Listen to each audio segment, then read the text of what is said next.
one of the largest campuses in Japan, located in Tsukuba Science City. The University of Tsukuba has attracted students from more than 110 countries and regions with many degree programs. Close historical ties with the Olympic and Paralympic Games. World-changing, cutting-edge research. Diverse sports activities and clubs in the campus. Tsukuba Science City is the largest leading-edge R&D center in Japan.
High above the clouds, looking out into the sky.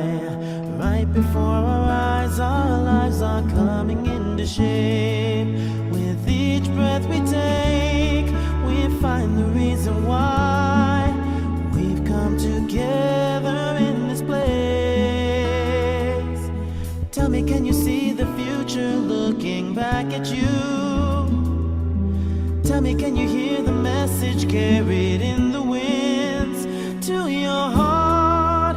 Imagine the future. We shall go together, our hearts joined as one. Move ahead, take a step and carry on. Imagine the future. We shall go together, walk hand in hand, make a future that changes the world.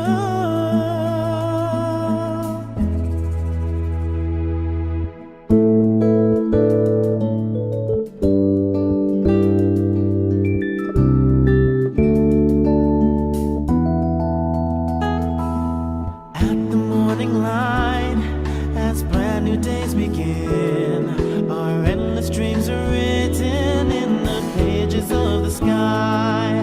Upon the waves of time, we sail across the seas, sails guided by the winds of dreams. Times are always changing, changing, even you and me. Changing all together, we can find the power that's deep inside. Imagine the future. We shall go together. Keep moving us forward. Look up high to the future of the stars. Imagine the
like meeting people from all over the world.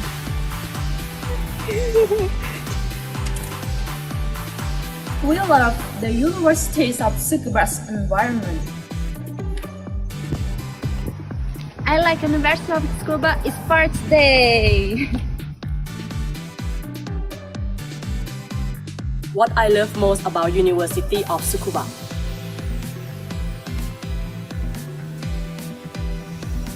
We love broadening our horizons and meeting new, easygoing and open-minded people. I love the excellent student support and the academic atmosphere in the University of Tsukuba. We love Tsukuba. It's more fun! Tsukuba 大学創立50周年おめでとうございます。質の高い教育の恩恵を享受する若い世代にとって世界で最も参考になる大学になることを願っています。I love the friendly campus community and support during the study. The thing I like most about Tsukuba University is diversity, because here we can meet and learn from people all around the globe. We love Tsukuba because of the cultural diversity. Tsukuba always waiting for us. Please come back.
one of the largest campuses in Japan, located in Tsukuba Science City. The University of Tsukuba has attracted students from more than 110 countries and regions with many degree programs. Close historical ties with the Olympic and Paralympic Games. World-changing, cutting-edge research. Diverse sports activities and clubs in the campus. Tsukuba Science City is the largest leading-edge R&D center in Japan.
High above the clouds, looking out into the sky. Right before our eyes, our lives are coming into shape. With each breath we take, we find the reason why we've come together in this place. Tell me, can you see the future looking back at you? Tell me, can you hear the message carried in the winds to your heart? Imagine the future. We shall go together, our hearts joined as one. Move ahead, take a step and carry on. Imagine the future. We shall go together, walk hand in hand, make a future that changes the world.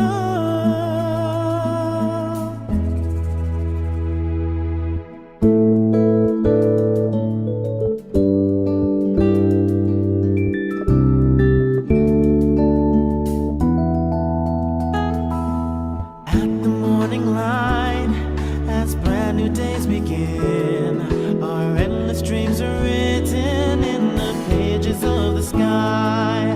Upon the waves of time, we sail across the seas, sails guided by the winds of dreams. Times are always changing, changing, even you and me. Changing all together, we can find the power that's deep inside. Imagine the future. We shall go together. Keep moving us forward. Look up high to the future of the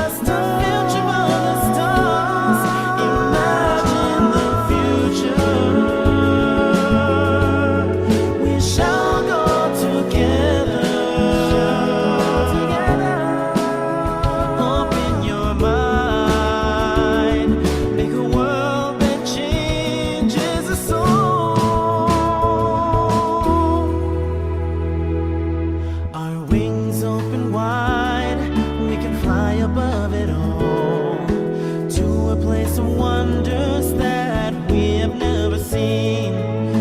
Don't be afraid, for you are not alone.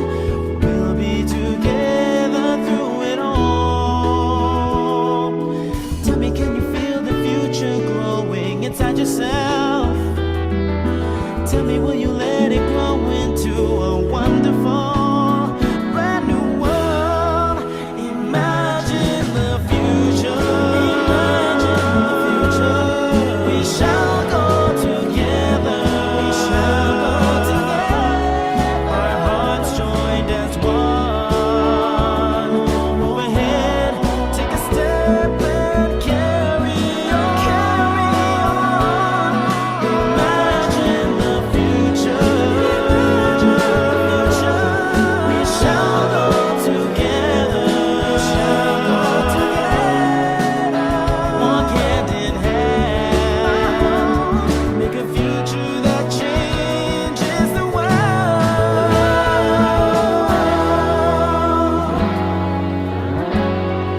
Imagine the future.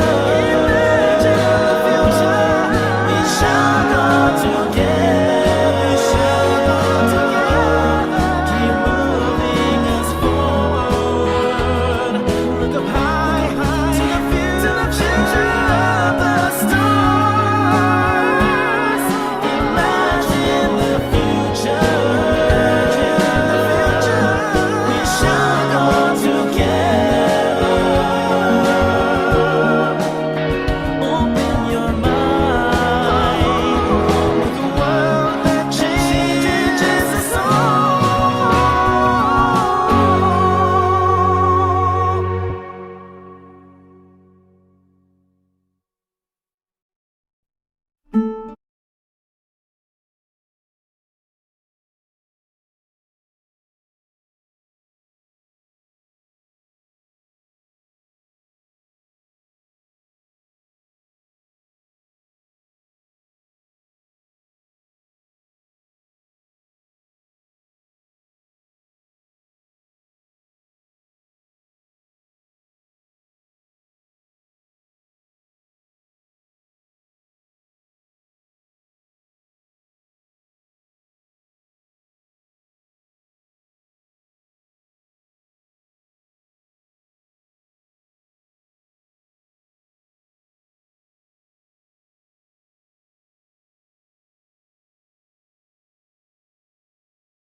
I like meeting people from all over the world.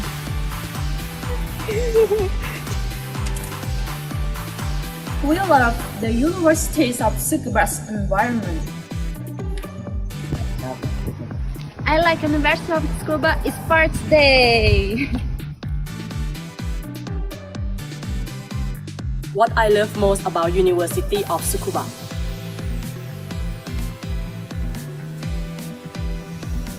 We love broadening our horizons and meeting new, easygoing and open-minded people. I love the excellent student support and the academic atmosphere in the University of Tsukuba. We love Tsukuba. It's more fun, Tsukuba! 筑波大学創立50周年おめでとうございます。質の高い教育の恩恵を享受する若い世代にとって世界で最も参考になる大学になることを願っています。I love the friendly campus community and support during the study. The thing I like most about Tsukuba University is diversity, because here we can meet and learn from people all around the globe. We love Tsukuba because of the cultural diversity. Tsukuba always waiting for us. Please come back.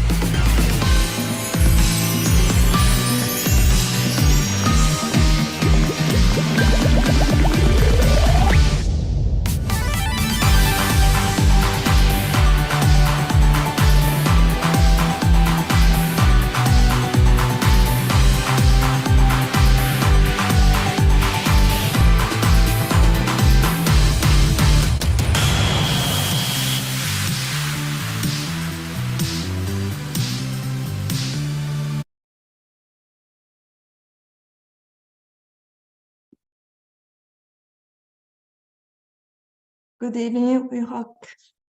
For me, good morning.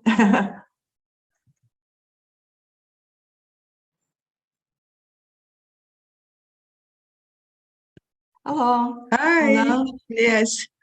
Hi. So what time is it now over there? Now it's 7:30 in the morning. Oh, that's here. For speakers and guests on Zoom, please be aware of the following. Turn off the microphone and camera unless you are speaking. Use the raise hand function of Zoom when you have questions and comments. Turn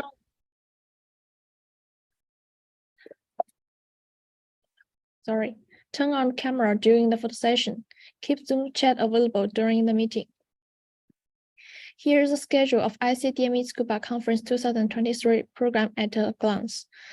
And today's meeting conference will start from 7:30 p.m. to 23:45.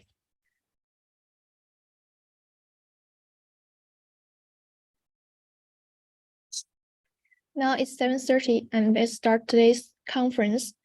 And we'll start our first session. Panel discussion subtheme 2 and is also moderated by Dr. Mercy Kazuma. Dr. Mercy Kazuma, please.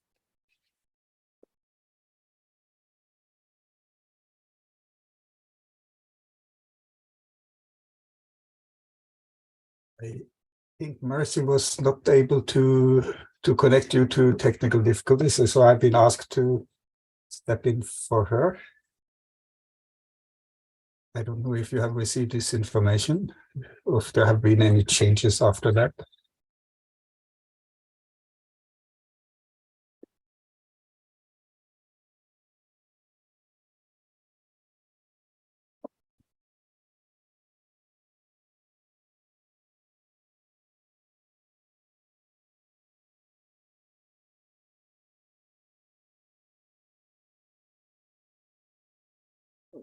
호스트가 비디오 테스트하는 비디오 퀘스트 테크니션 그것도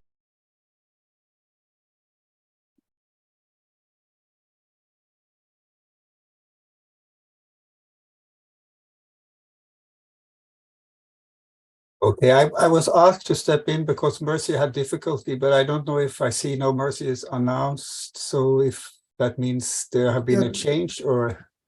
Thank you very much.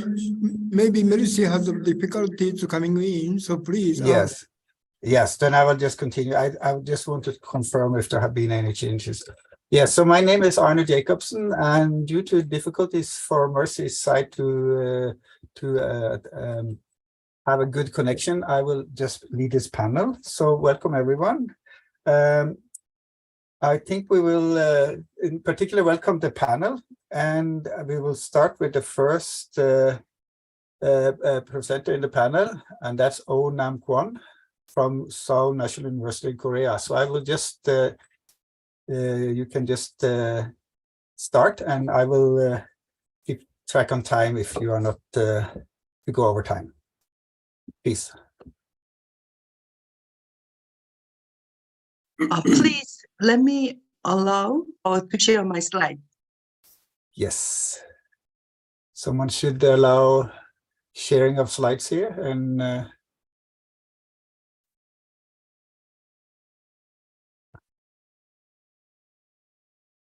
Still, I cannot share my slide.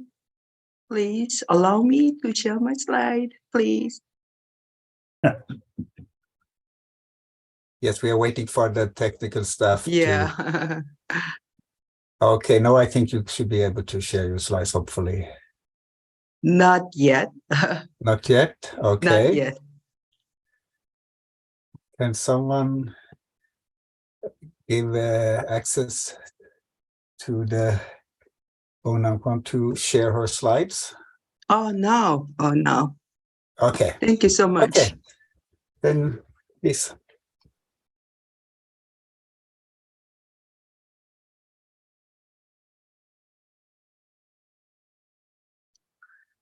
Can you see my slide? Yes, we can see your slides. Great, great. Thank you for the nice instruction, and thank you for the inviting me for this conference. I'm very delighted to be part of this panel, Sub-Team 2, Transition Across the Various Levels of Mathematics Curriculum. I'm Onam Gun from Seoul National University, Korea.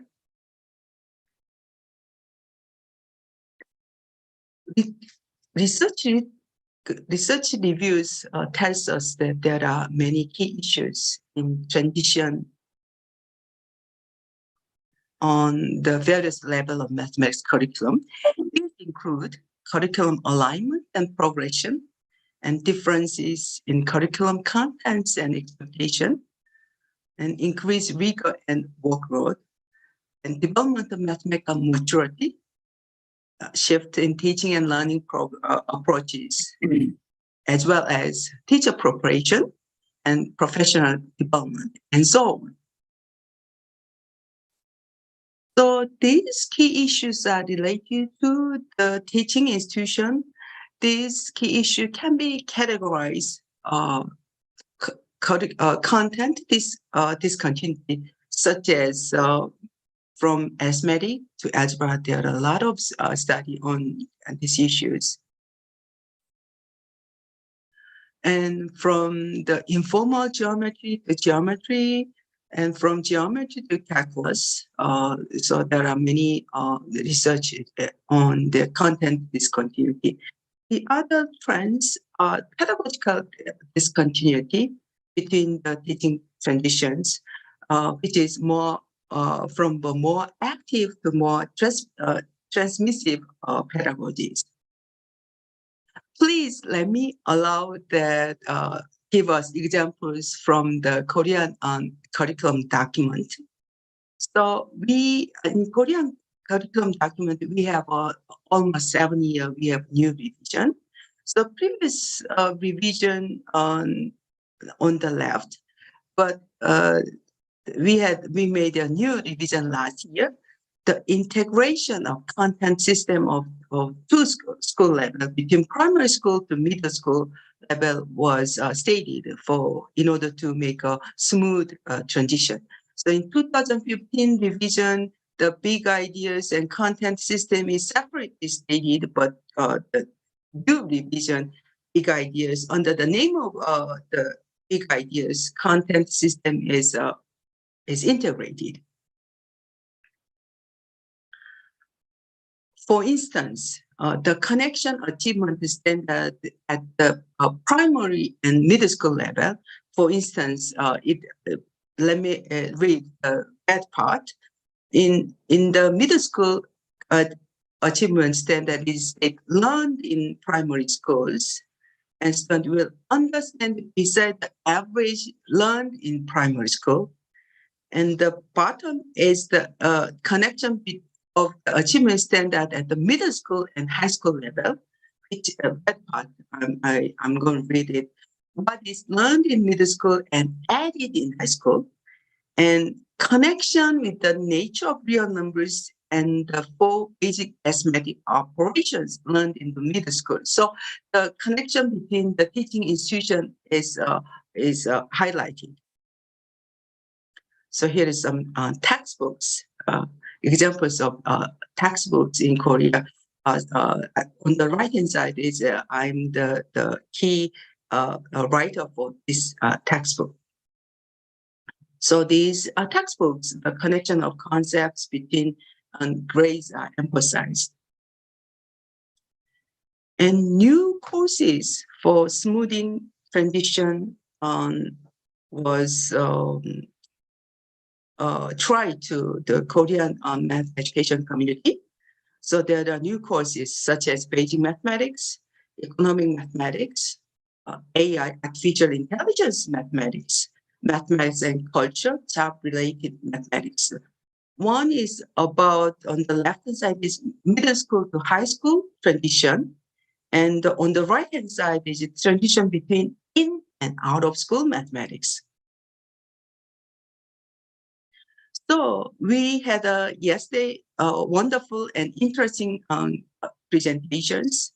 So I think two is they address about the international comparison study of mathematics curricula on function, on particular mathematics content, function or geometry. And the last one is almost the other presentation is related to teacher education. That means in the transition issues, teacher education plays a key role, it's a vital role.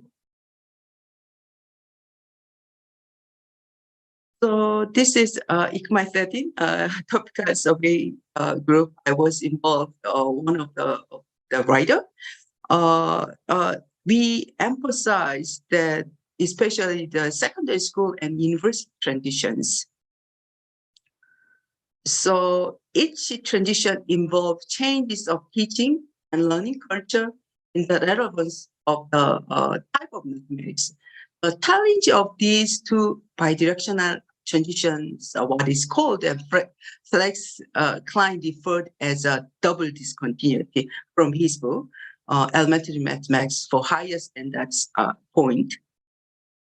And so in order to overcome or smoothing the double discontinuity to make smooth, teacher knowledge and teacher preparation are very important. Understanding teacher knowledge of mathematics and its impact on teaching and learning is difficult, as become increasingly difficult as complexity and dynamic nature of knowledge has become recognized. For the teacher preparation, there are two principal approaches to connecting different kinds of mathematics, which may be mixed. One is that as aspect of new mathematics discourse slowly and step by step, and the work that developed the university level problem studying with school mathematics. So I would like mentioning the new textbook series, sort of textbook series on teacher knowledge, which is impact, is a new series of advanced textbooks which aims to integrate mathematics content teaching with a broader research and theoretical base of mathematics education. Just to let you know, there are 2 minutes left. Yes, thank you for noticing me. And the other one is teacher preparation. There is some research groups on these issues, like connecting abstract algebra to secondary mathematics for secondary school, secondary math teachers, and understanding analysis of its connection to secondary mathematics teacher. So these researches on the connection of undergraduate mathematics content to secondary mathematics. So these for these books, there is a model for teaching advanced mathematics for secondary school teachers, building off from and stepping down the teaching practice. So now I'd like to conclude that there is a need for international cooperation or collaboration on challenges of transitions by promoting cultural, cross-cultural research, by developing shared research resources and curricula, and sharing best practice and successful initiative, and also fostering collaborative professional development and advocating for the international policy support. Thank you for listening. Thank you so much, and thank you for finishing on time. Thank you. We had a very interesting discussion. We will leave questions for after all the panelists have finished. So I will then introduce the next panelist, that's Yuriko Baldin from Brazil. And I hope Yuriko can be able to share her presentation. Thank you very much, Arne. I will share my. Very good. And I will apologize. I will notify you when you have 2 minutes left, and it's just to be rude, but just to let you know where you are in your time.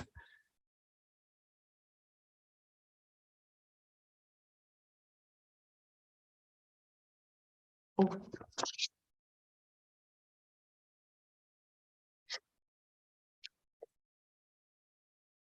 So thank you very much. My name is Yuriko Baldin. I'm a senior professor of mathematics in Brazil, and I work with teacher education, and I'm very happy to be here with you. So today, this is the outline of my talk today. I will make a brief considerations about the two aspects that have been considered in the subtheme 2 so far.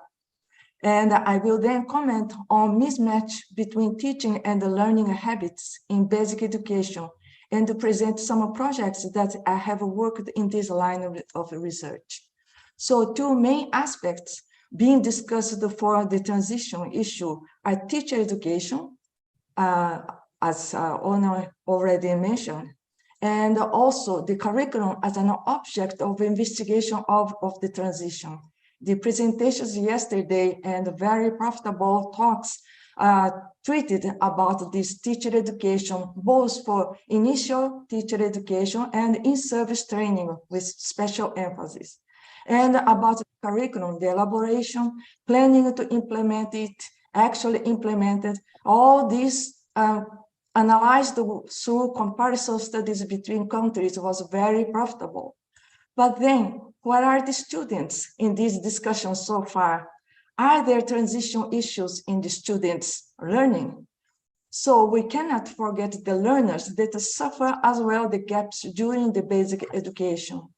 So the focal question of my talk today is, why does the discontinuity of the attitudes of learning happen between the levels of education, especially between 3rd and 4th, 5th and 6th grades, 9th and 10th grades, and between secondary and tertiary levels, as Ona showed in her picture. Between 3rd and 4th, it begins the abstraction of the representation and new ways of thinking about the arithmetic operations, as Isoda's talk showed yesterday about the right terminology. It's the vocabulary. And the 5th and 6th grades correspond to the pre-algebra stage of learning. It means that they start the thinking in generalization of the operations in new domain of mathematics, number, to make sense of a number. And the 9th and 10th grades represent the variational thinking, as Abraham Archive already mentioned about the variation, and start to think about the function that towards the leap to the high school level. So we are climbing up the picture of Ona and between secondary and tertiary levels. So these are the main leaps of learning habits, the change of learning habits. So what we notice about the connection between all these leaps is the language of communication for mathematical concepts and ideas, abstraction to use correct terminology, the logical ordering or argumentation, and the perception of the flow of the procedures. Already in the procedures, we need the language of right communication, and to understand the meaning of problem posing and problem solving as learning habits to connect the mother tongue to the mathematics language of the conceptual and the procedural learning of the curriculum content, to make sense of all the mathematics learning. So the mismatch between the teaching paradigm and the learning habits of the students is the main issue about the transitions. So some previous experiences of a lesson study is the way I found to change the paradigm of teaching. And this international collaboration for classes in basic education was made as the CAMP project, as Maitri said, Frederic Leon said about the initiative of international community. So in APEC Tsukuba 2010, I presented some results of a lesson study connected to teacher education and the learning habits to filling this gap. And in the IACOM 8, I will show some experience, and on ICDME 2022, I discussed about the agency of the several levels of the teaching and the learning.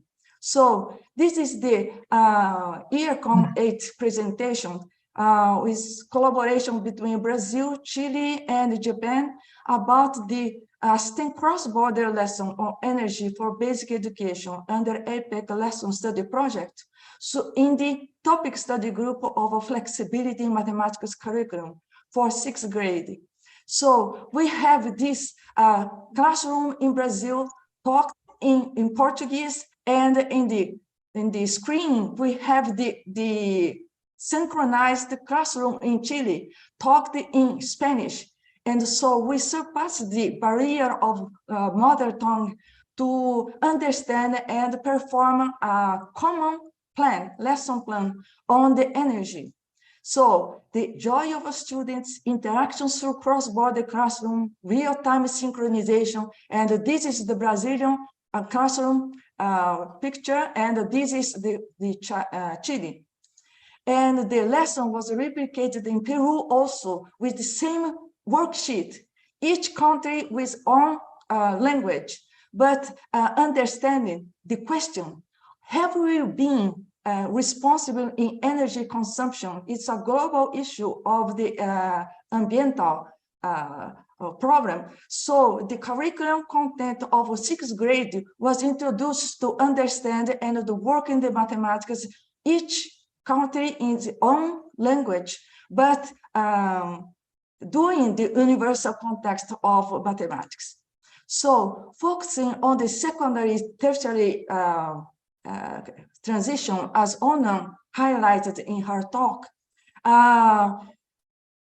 there are many issues being discussed in the community, international community, because even those students, very successful students in high school, when entered the university level, they drop out because they face the language and the way of transmission of the mathematics in completely different way. So the language is the main issue to connect these different levels of transition leaps. The language and the communication of higher mathematics is the main difficulties identified in many international studies. And is a reflection of the gap between high school and higher mathematical by mechanized teaching in procedures. So the education research categorized the 3 aspects important to investigate the discussion of the transition theme. Of course, about the cognitive aspect of conceptual mathematics content, but the social aspect, context of learning environment, and the change of educational practice, the methodologies, but also the affective emotional aspect about interaction, welcoming, communication, the learning environment to proceed. So the affective emotional aspect was already mentioned by Raimundo Olfo's talk. So this motivational experience started the 2022 date in UFSCar, my institution. It was an innovative experience about the offer of a pre-calculus course during the pandemic. So it was the opportunity for us to change in the whole paradigm of teaching, to learn about the distance education techniques, taking approach of ICT digital platform, and elaborating new teaching and learning materials. And then the impactful results of the courses in the areas of exact science was the change of perceptions and the communication skills to teach, listen to the student's voice, communicating mathematical ideas, self-evaluation, and more.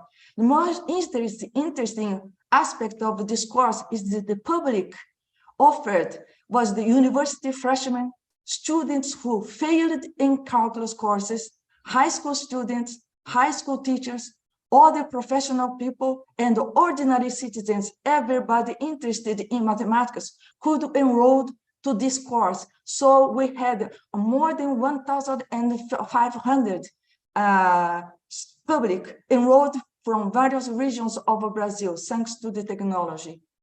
So we evaluated the perception of students about the personal satisfaction, the didactic pedagogical organization of this offer, the pedagogical mediation of the instructors, and overall evaluation.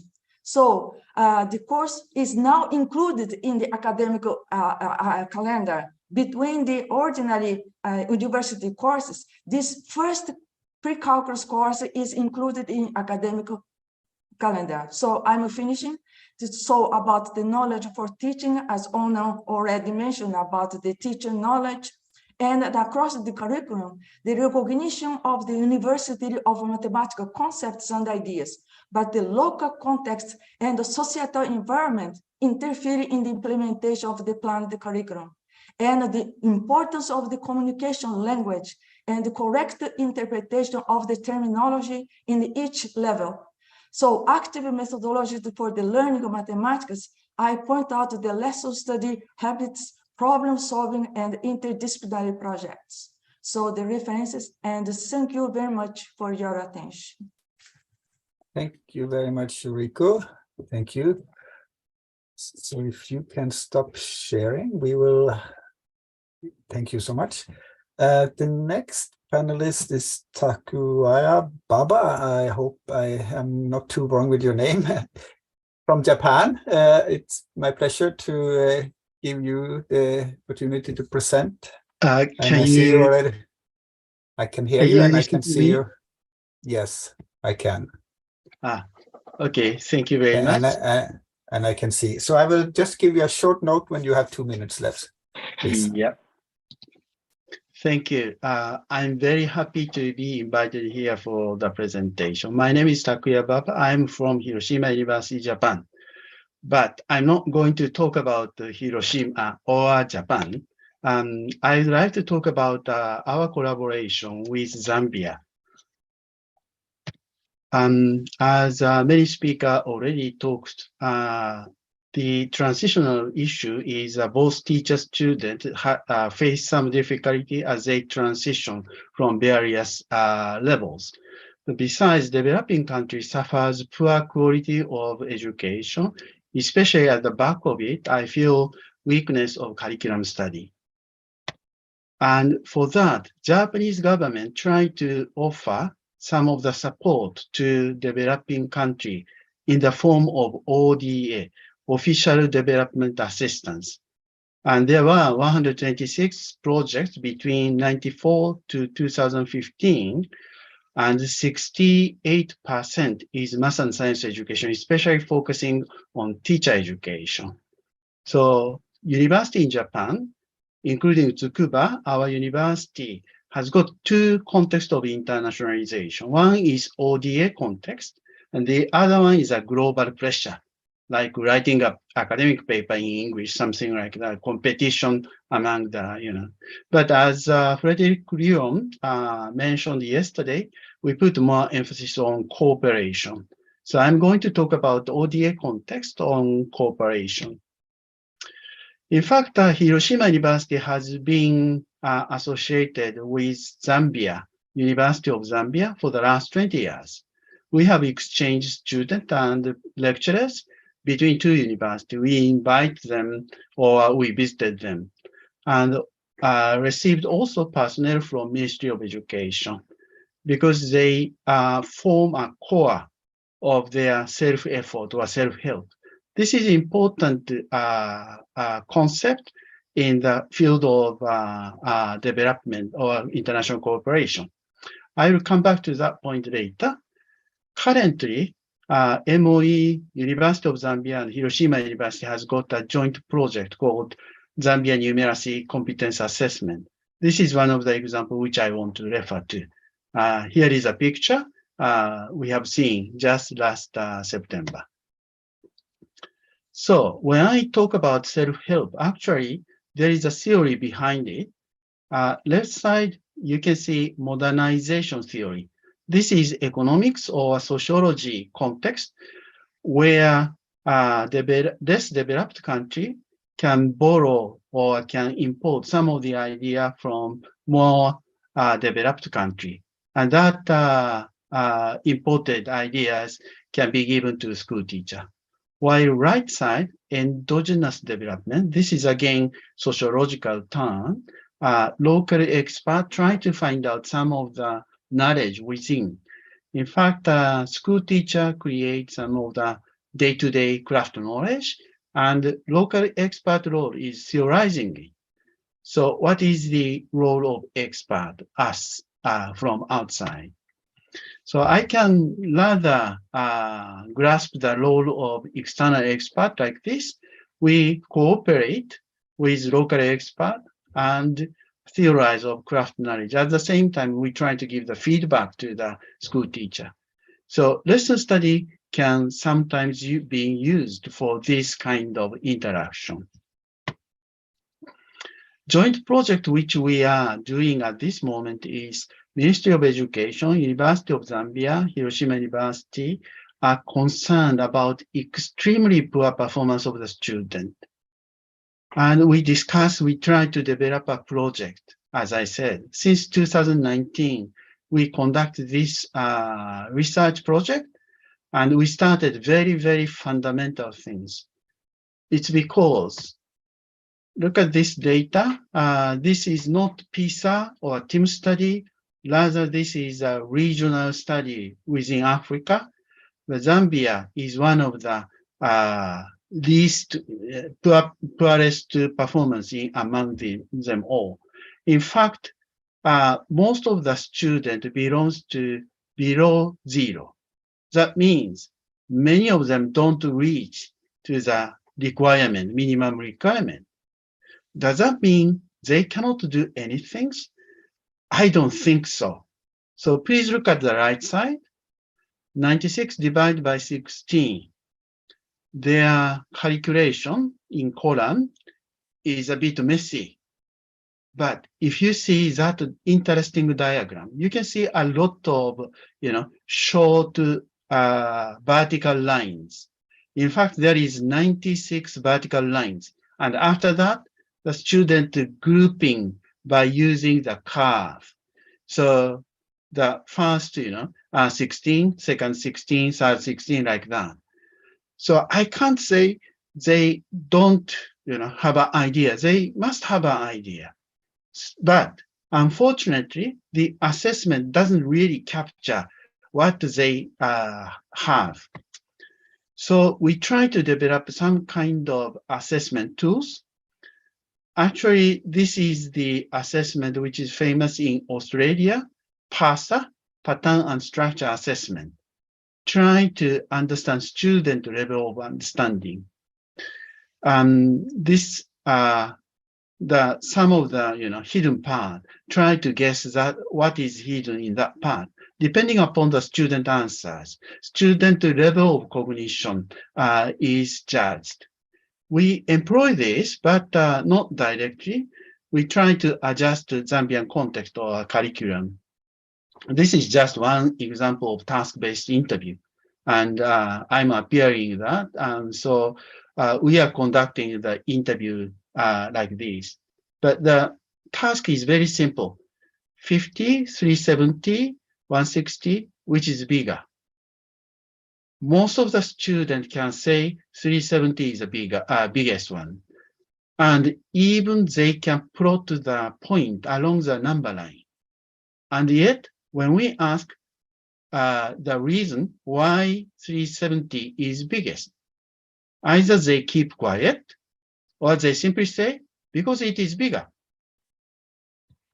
So they don't really have a language to explain their understanding. So tentative findings, children understanding is fragile. Depending upon how you ask, the student cannot really answer your questions. So through carefully devised interview, we can find what they can do. But there are some interesting findings as well. Representation of number line or tiles. Some of them can express numbers, but some of the interesting phenomena, some children count like 0.2, 0.1, 0.2, 0.3, blah, blah, blah, 0.9, 0.10. So you can understand what they mean. Most of the children can plot the point, but not tell the reason which is bigger. And what is impressive is university lecturers, MOE personnel try to develop a local language, Nyanja, expression for interviewing, and they themselves find, student can do this. In fact, many of the assessment tells student cannot do nothing, cannot do anything. But in fact, through this approach, we can find many of the things which we can, the student can do. So summary, through the development of these assessment tools, we try to formulate some of the professional local knowledge. We talk what to measure and try to develop some kind of task to measure that competence. And we see many of the interesting student conception, including misconception. Here, local external experts cooperate in discussing and creating local professional knowledge. If you are interested in this project, please have a look at this. I had brief comments for yesterday's presentation. Critical transition for secondary school teachers, it is important to concern professionals to discuss based practical case. To curriculum analysis, to understand the curriculum is foundational, yes, but how can we find the direction for future through comparison? Cascade model, rehearsal coaching complement the weakness of the cascade model, yes, but how can we make this sustainable? Early child care, quality of ECC is important, yes. How is cognitive, emotional, social diversity taken in this? And two, problem posing, it is important to address higher cognitive skills. How are they related to the exam? So thank you very much. This is all for my presentation. Thank you. Thank you so much. Thank you. And then I think we should just proceed immediately to the last panelist today.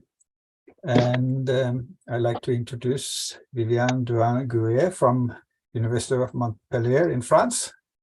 I hope you are able to share your presentation. Yes, I hope so. Yes, it looks good. This is promising. Yeah. So I think now it's okay. Yes, I can hear you. I can see your presentation. And okay. I will just give you a short note when you have 2 minutes left. Okay, thank you very much. So it has already been mentioned by Onam. I will speak a little bit of the challenge of Klein double discontinuity. From the transition, so I am something to...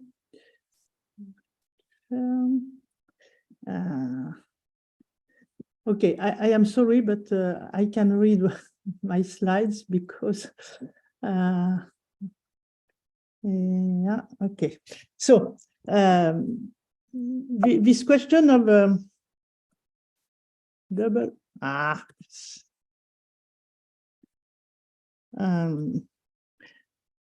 am sorry, I just don't know what happens. Yeah, okay. You see my, no, you do not see my screen now. So maybe you try sharing again. We'll see. Yes, I am trying sharing again. I am sorry.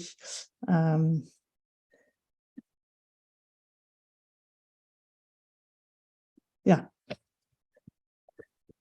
Okay, so this question of challenge of double, so the research on the transition between secondary education and university education in the sense, wide sense of post-secondary education, including all kind of upper secondary education, have been developed for long in various mathematical fields.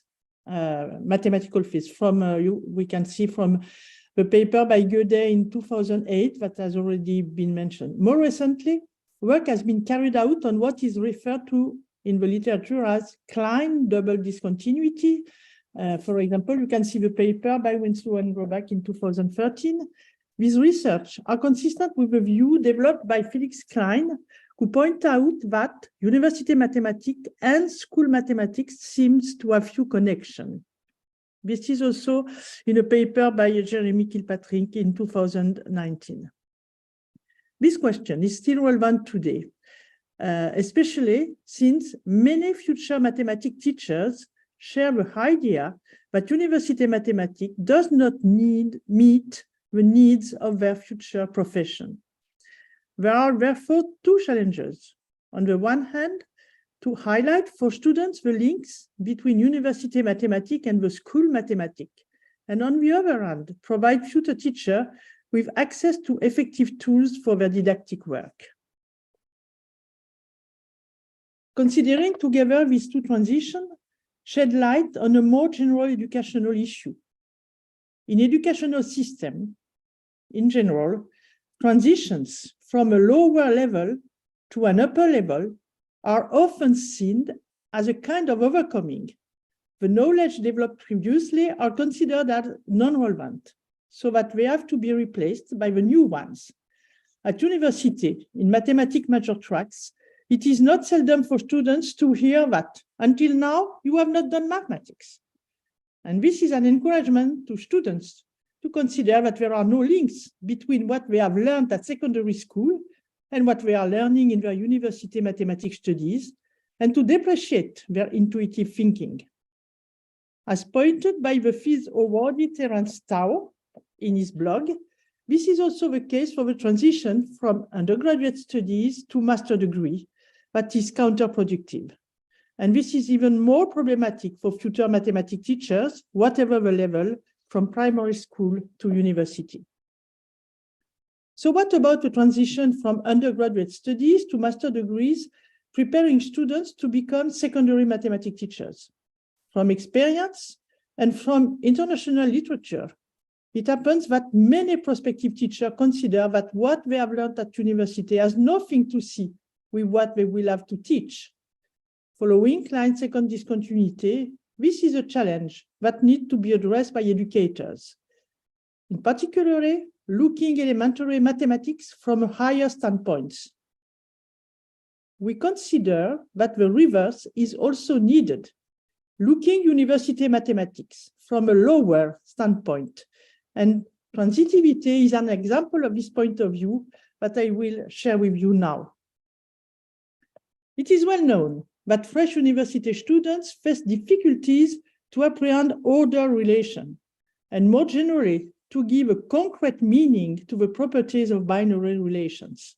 However, some of these properties, for example, transitivity, are used in action from the very beginning of primary school. Here is an example. Consider two concrete finite collections, C1 and C2. They can be compared in terms of their size, thanks to the one-to-one correspondence, as soon as it can be realized with a concrete object at stake. As soon as this is not concretely realizable, for example, because the object cannot be moved, then one can use an intermediate concrete collection C0, but can be easily moved. For example, small tokens or everything else that is easily to move and to have in great number. Then, if C1 and C0, respectively C0 and C2, have the same size, then you can infer that C1 and C2 have the same size. So this is exactly transitivity.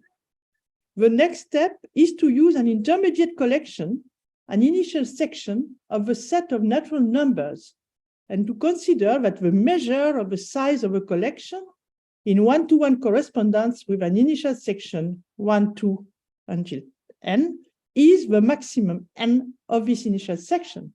The answer to the question, how much, which is the canonical representative of the equivalent class of a relation to have the same size as.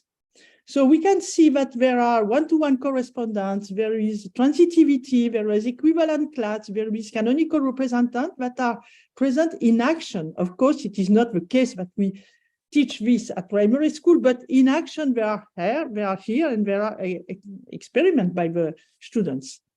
When you move to university, transitivity is defined as a property of binary relation by, for all x, for all y, for all z, if x, y are in relation and y, z are in relation, then x, z are in relation. And this is a predicative form of a concept in action of transitivity, using the words by Vergniaud in his paper of 2009. Considering this context of a size of discrete finite collection, it appears that the binary relation to have the same size or to have a greater size than is not antisymmetric. Indeed, from C1 as the same size or as a greater size than C2 and C2 as the same size or a greater size than C1, we do not conclude that C1 equals C2. The conclusion is that C1 has the same size as C2, and we see here the equivalence relation. Consequently, this is not an order relation, but a pre-order relation. And considering now an equivalent class of a relation to have the same size as, it contains an initial section of the set n of natural numbers that can be considered the canonical representative of a class. This echoes for what happened for the comparison of a size of infinite sets, the set of natural number being the canonical representative of a class of denumerable set. In this respect, what is developed at primary school shed light on what has to be learned in higher education. I move now to an information about an international online seminar, the FUME seminar from University Mathematics to Mathematics Education, which was co-organized by Nicolas Grenier-Bollet of the University of Normandy and myself from September 2021 until November 2022. And ONAM was one of the presenters in this seminar. The seminar was intended to present recent research on questions linked to clients' double discontinuity, in particular work conducted by young researchers, including PhD students. The presentation are focused on well-identified mathematical fields: calculus, arithmetic, discrete mathematics, geometry, integration, logic, probability, topology. Avenues for the training of university teacher training has been considered. 13 sessions were held from September 2021 to November 2022, and a special issue of the international journal Recherche en didactique des mathématiques will be published online in open access in 2024, with a majority of text in English. The speaker, title, and abstract are available online on this archive text. And I just want to say that the journal Recherche en didactique des mathématiques is a trilingual journal with paper in French, English, and Spanish. Thank you very much for your attention. Thank you so much, Vivian. Now we have some time for questions to all the panelists, and I have written in the chat that you can write question into the chat, and if someone at the YouTube channel have questions, they should, we have people that they will bring them into our chat. So as of now, I have not seen any question, but I know we are just finished with Vivian. So if anyone has something they would like to ask the panelists. I know we had a very nice presentation. They were different topics, but anyone who want to ask something?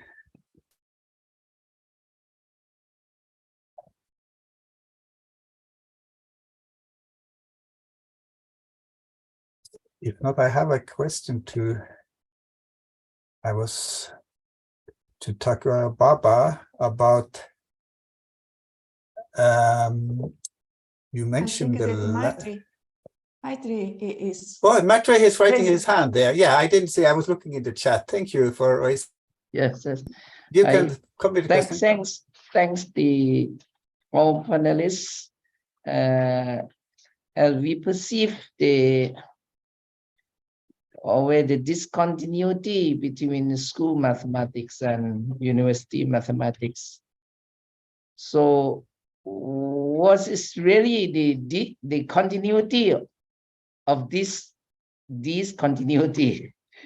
Can you share your idea? Why this always discontinuity? But we would like to know the continuity or the consistency of this discontinuity.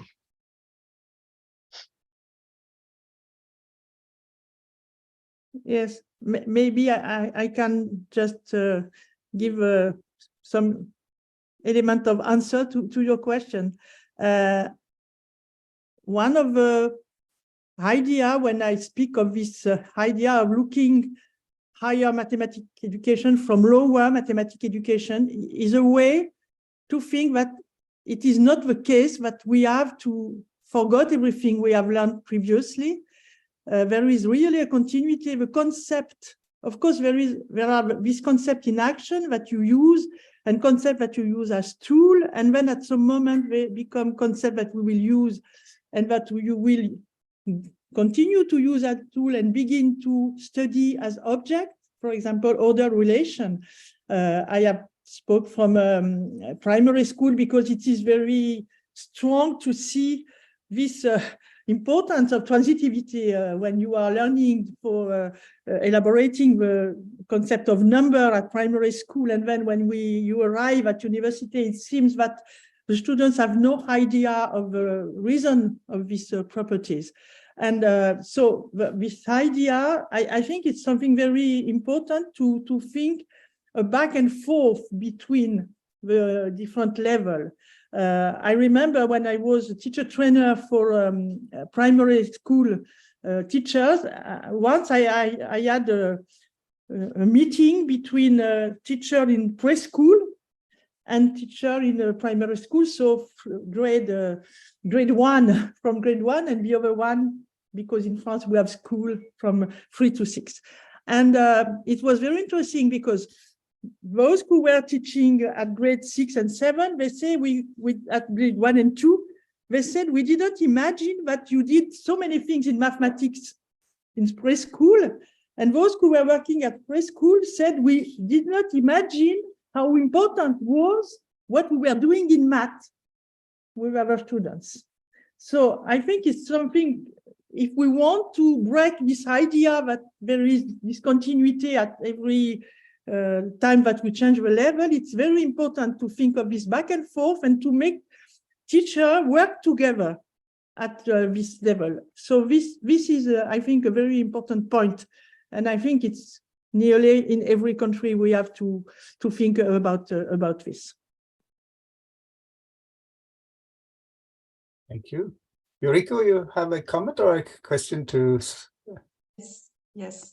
I'd like very much to comment on this discontinuity. And it's very important thing that the Viviana pointed to us, the higher mathematics from a lower point of view. And I have seen in the teacher education, much teaching materials, ludic games, gamifications, and concrete materials. So the important thing is that to work out the ideas in the language that the children can understand, but then to summarize, to show what is doing mathematics. That is that through the games and the teaching materials and concrete manipulation, we must know how to represent the making sense for the children to represent, to understand the language of a symbolic representation, to understand what have been done through the games and the manipulations. So the equivalence property, the transitivity of the equality that Viviana said, it's the starting point, it's the opening gate for the mathematical thinking.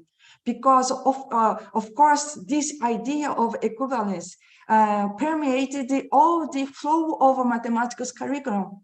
For example, in geometry, for the congruence, we don't say that the one triangle is equal to other, but we say that they are congruent. And the similarity, what is it? And then the rational numbers, why the fractions are equivalent? What does it mean, equivalence? So the equivalence and the comparison between objects, mathematical objects, to understand the equivalent class and the quotient as a new object to deal with the algebraic structure. This is the flow of algebraic and abstraction thinking, way of doing mathematical thinking. So I am doing some teacher education seminars to teach teachers how to connect these apparently isolated concepts between the grades. So thank you, Viviane, for bringing this opening gate. This is mine as well. And I work with the client project since the beginning, the first client design team.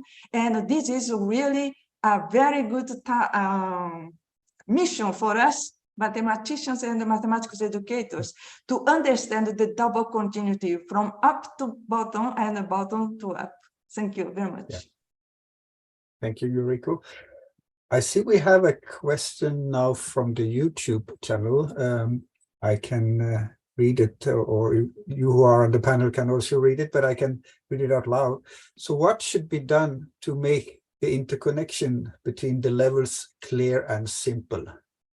Many mathematics teachers don't put these interconnection between levels in their mind.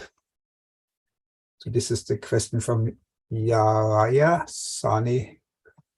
So can we, maybe someone would like to comment to that in the panel?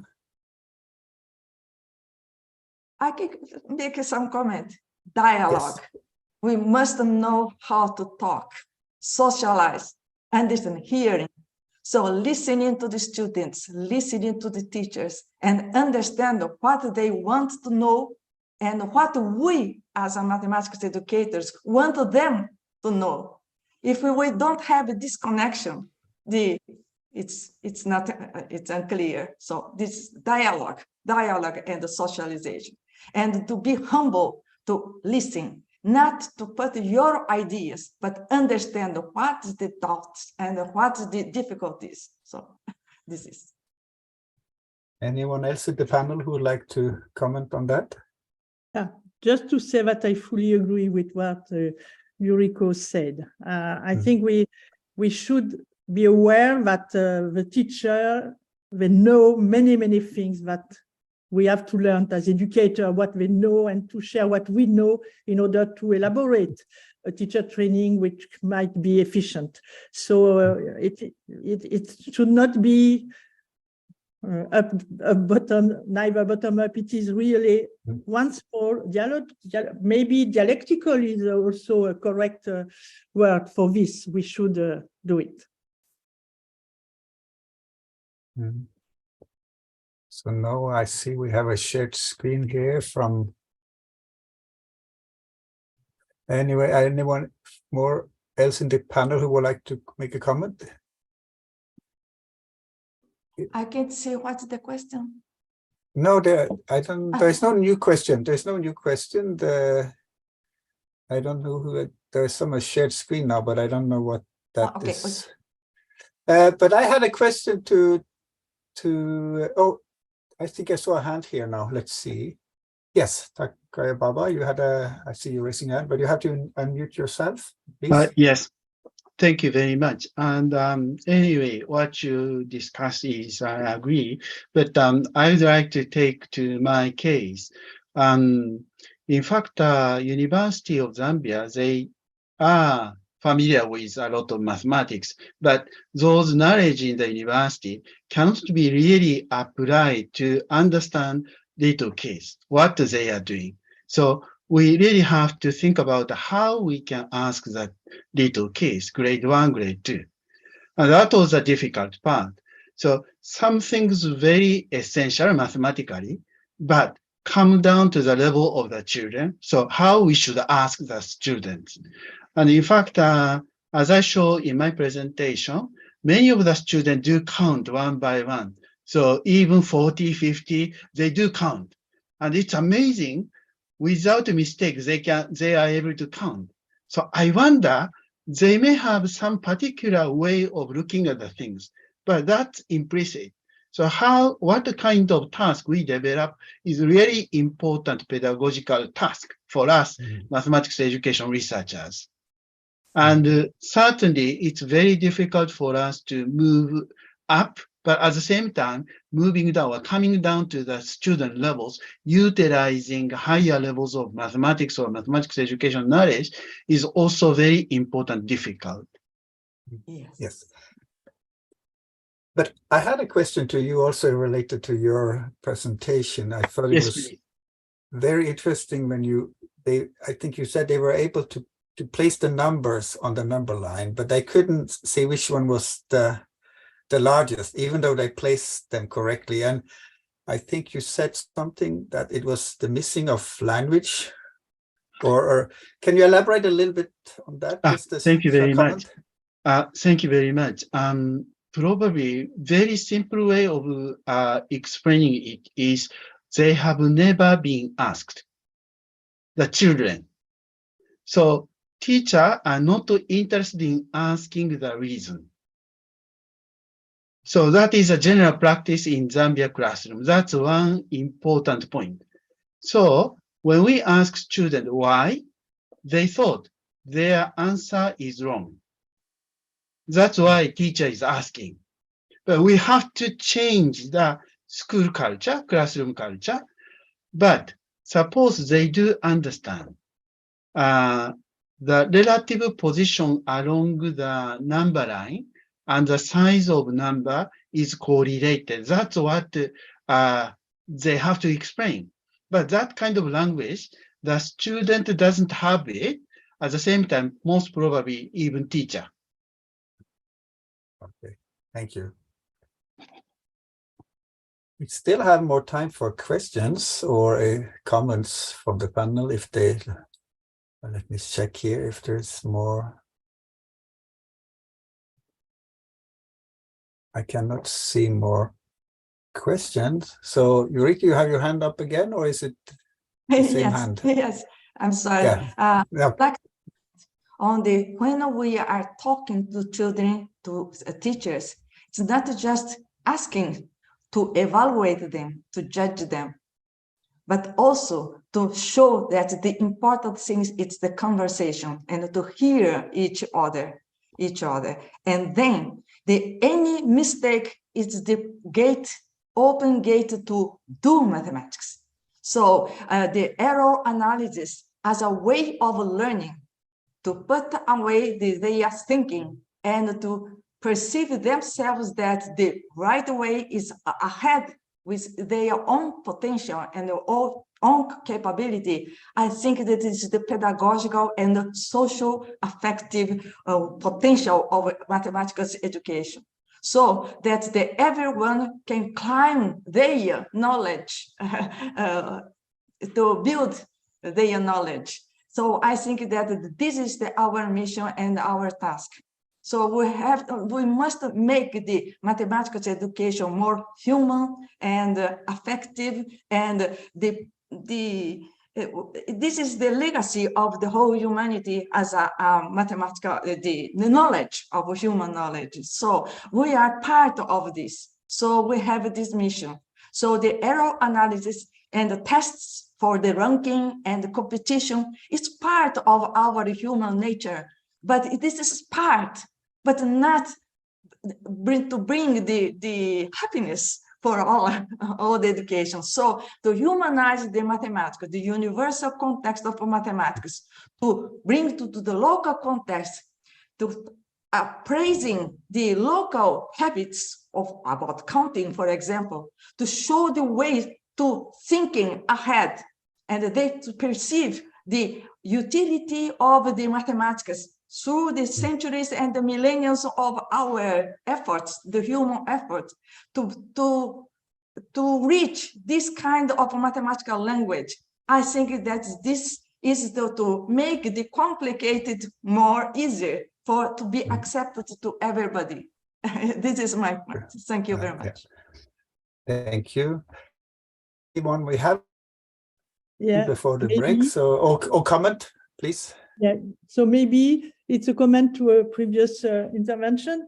I think the question that was raised, we never asked the students what we do, why they do it, and if what we do is correct. So as researcher in mathematics education of French tradition, we worked a lot when we designed a didactic situation with a theory of didactical situation by Guy Brousseau, who precisely give us methodologic tool to design this kind of situation. What I presented is something that has been already developed by Brousseau in more wide way. And so the idea is that to help students to recognize what we do in action, to ask them to formulate what they do in small group with their pair, then to present what they have formulated, and then to discuss it and to discuss the validity of what they did.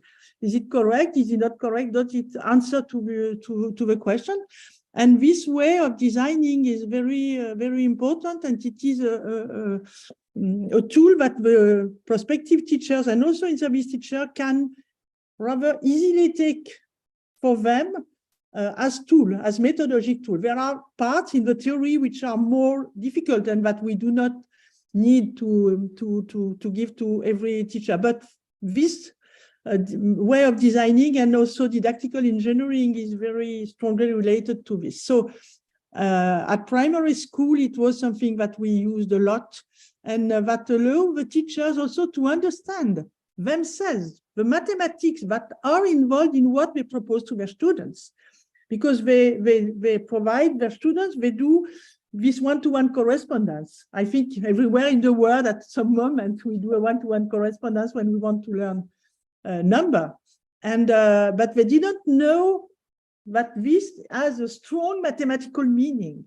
So I think it's very important, and this kind of design is something very important. So this is an aspect. Of course, there are other theoretical framework who allow this, but I speak of a framework that I know well, and I can say that methodologically it is very efficient as well for primary school teacher and secondary school teacher. Yeah. Okay. Thank you, Lilian. We are running out of time now, but I just want to wrap up with, I see there's a comment or question in the chat to what Yuriko said about arrows. It's from Catherine. I agree totally, Yuriko, but arrows bring shame to the one who committed errors. How do we deal with that? Can you give a short comment, Yuriko, to that? And then I think we should wrap up. Just a short comment. Thank you, Catherine, for your comment, because this is very important. Because of the fear to show yourself, the students are very shy because they want the validating of the teacher. Teacher, is it right? It's not correct. It's not the same answer as they wrote. They always started to erasing because they want to be admitted by the teacher and certified that this is doing well. And so my idea, and that I put in practice during my orientation and the pedagogical orientations, is to talk about this error with that. Do you think this is right? No, this is not the question. But if you think about this situation, your idea is working.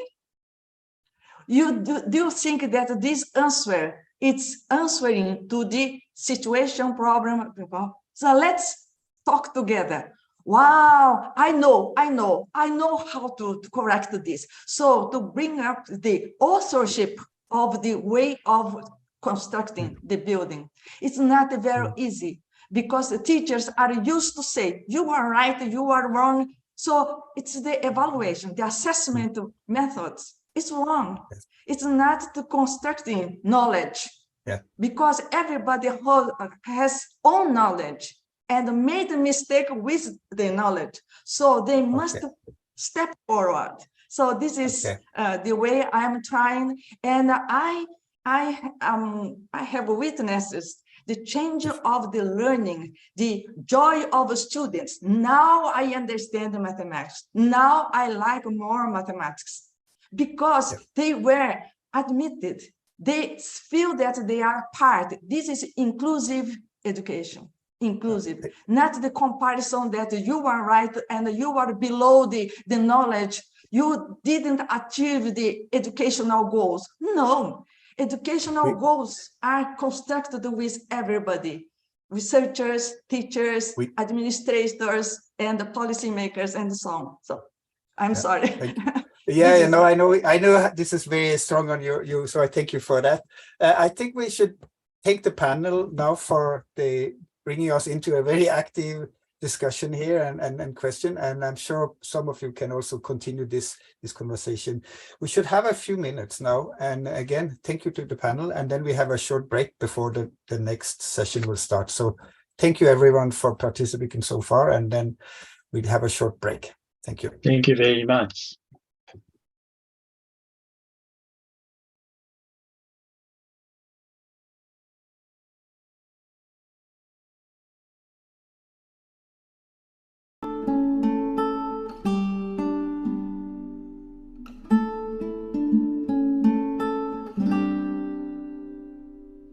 High above the clouds, looking out into the sky.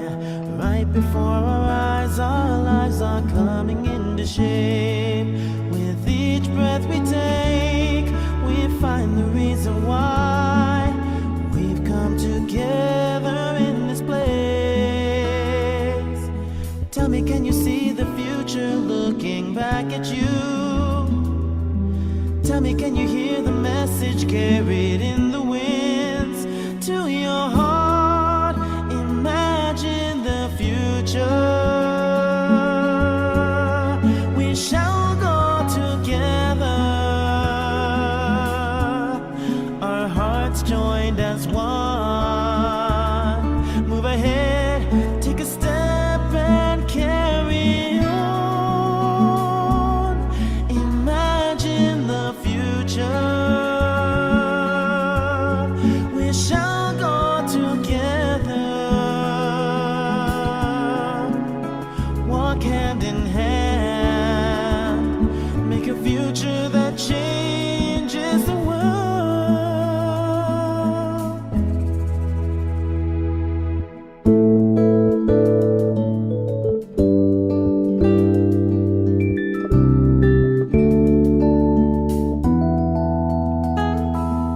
At the morning light, as brand new days begin, our endless dreams are written in the pages of the sky. Upon the waves of time, we sail across the seas, sails guided by the winds of dreams. Times are always changing, even you and me. Changing all together, we can find the power that's deep inside. Imagine the future. We shall go together. Keep moving us forward. Look up high to the future of the stars. Imagine the future.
Okay, we will proceed to next session, short oral presentations of theme 3, and welcome to our session chair, Perry Anon, please.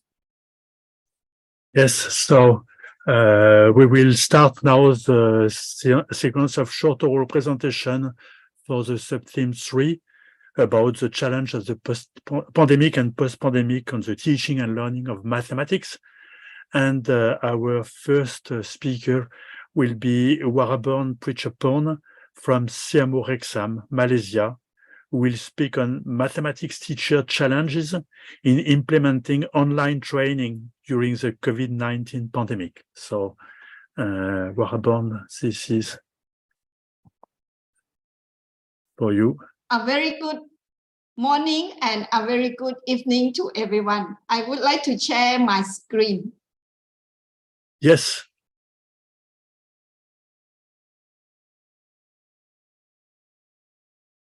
Okay, can you see my screen? Yes, perfect. So you have 10 minutes. I will, as before, I will warn you 2 minutes before the end. Okay, thank you very much, the chair. Then my name is Warapon Prichapon from Simeo Rexam, Penang, Malaysia. The title of my presentation is Mathematics Teachers Challenges in Implementation Online Training During COVID-19 Pandemic. Sorry.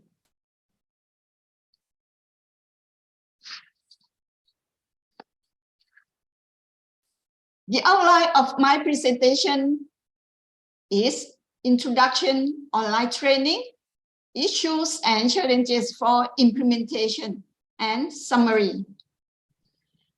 As you know, the COVID-19 outbreak in various countries has caused changes, especially the education sector, such as school closure and the transition from face-to-face to online teaching and learning. Simeo Rexam is one of the 26 Simeo centers, which the mission to train mathematics teachers for Simeo member countries. Pre-pandemic, the training was conducted face-to-face, but during pandemic, the online training was considered an immediate decision. So during the pandemic, Simeo Rexam received the nomination of mathematics teacher from Ministry of Education among Simeo member countries, namely Brunei, Cambodia, Laos PDR, Indonesia, Philippines, Myanmar, Malaysia, Singapore, and Thailand. Then the courses for conducting for teacher, there are 2 regular courses for mathematics teacher in a fiscal year. It was funded by Malaysian government for 2 teachers for each course from each country. During the implementation, the online training, the online regular courses for Southeast Asian mathematics teachers were organized and conducted by Simeo Rexam, and Simeo Rexam assigned the course supervisor to organize the course. We using Google Workspace platform. So most of the teachers know how to use Google Meet for the participant to attend the class, so that during the online class, we have the attendance report, as you can see from the bottom of this screen. Immediately once the participant log in, and also we also know what time the how long and what time the participant log out, so that we know how the powerful of the internet connection. Each course had a duration of 4 weeks, 2 weeks for input on the course contents and pedagogy for mathematics teaching and learning, and the other 2 weeks for implementation and report. The participants were assigned the tasks before they are going to implement for peer tryout and school tryout, especially preparing the lesson plan, teaching strategies, teaching materials, and how to assess students' learning. The participants have to form the groups from different countries, discussing and planning the lesson with their group members to prepare lesson plan for peer tryout or school tryout in the third week. The peer tryout and school tryout was recorded by the participant and submitted together with their report to similar exam. Then the course supervisor also call for meeting through Google Meet before they are going to prepare the lesson, to prepare the lesson plan, to prepare the teaching material. And also after that, we can organize the session for the meeting. When the participant prepare the video after they do the tryout, they also have to meet with each other for the briefing session after the tryout, so that they can improve the teaching and learning and also improve their teaching materials. And these are some activity during some country. They plan using the same lesson plan with different country in their own group, so that different from the face-to-face. For the face-to-face, they have to prepare one lesson plan and choose one demo teacher to teach in Malaysian classroom. But for online, this is the benefit of the online teaching and learning. They prepare the lesson plan among their own group, and also they have to try out with their own student, own school, in own country. This we can see the planning for their own country. This, for example, in Indonesia, in Malaysia, and Philippines, they do the peer tryout. The other country, they do the school tryout. Some of the participants try out face-to-face, some they do the online teaching. And also some preparation for the teacher during they do the tryout and teach in their own classroom. The issue and challenges for implementation, the participants responded the evaluation by the end of each week. These are some issues that the participant responded and stated from that. As you can see, they mentioned that online teaching and learning are new for them, so that during the pandemic, they have to learn something new. Then the internet connection is not stable because they are in the remote area. And the cost of the internet connection very high in the remote areas. And also some of them, they lack of basic skill in ICT. Because at the end of the course, they have to submit the video from their student tryout. And also some of them mentioned that difficulty of conducting hands-on activity. For summary, the online regular courses were conducted in Southeast Asian for mathematics teacher at similar exam, which challenged participants to improve their teaching 2 minutes. and ICT skill, even though participants were facing with many obstacles during attending the 4-week course. They also stated that online teaching and learning challenges to improve ICT skills, and it is very convenient to call the group for discussion. The online teaching is essential for the teaching and learning in the future. Thank you very much. That's all from my presentation. Thank you very much, Warborn. Now we will go to the next speaker, Diego Solis from University of Tsukuba, Japan, who will speak for a large group working on the CMO school network. Diego, this is your time. Thank you very much, Professor Pierre Arnaud, for introducing me.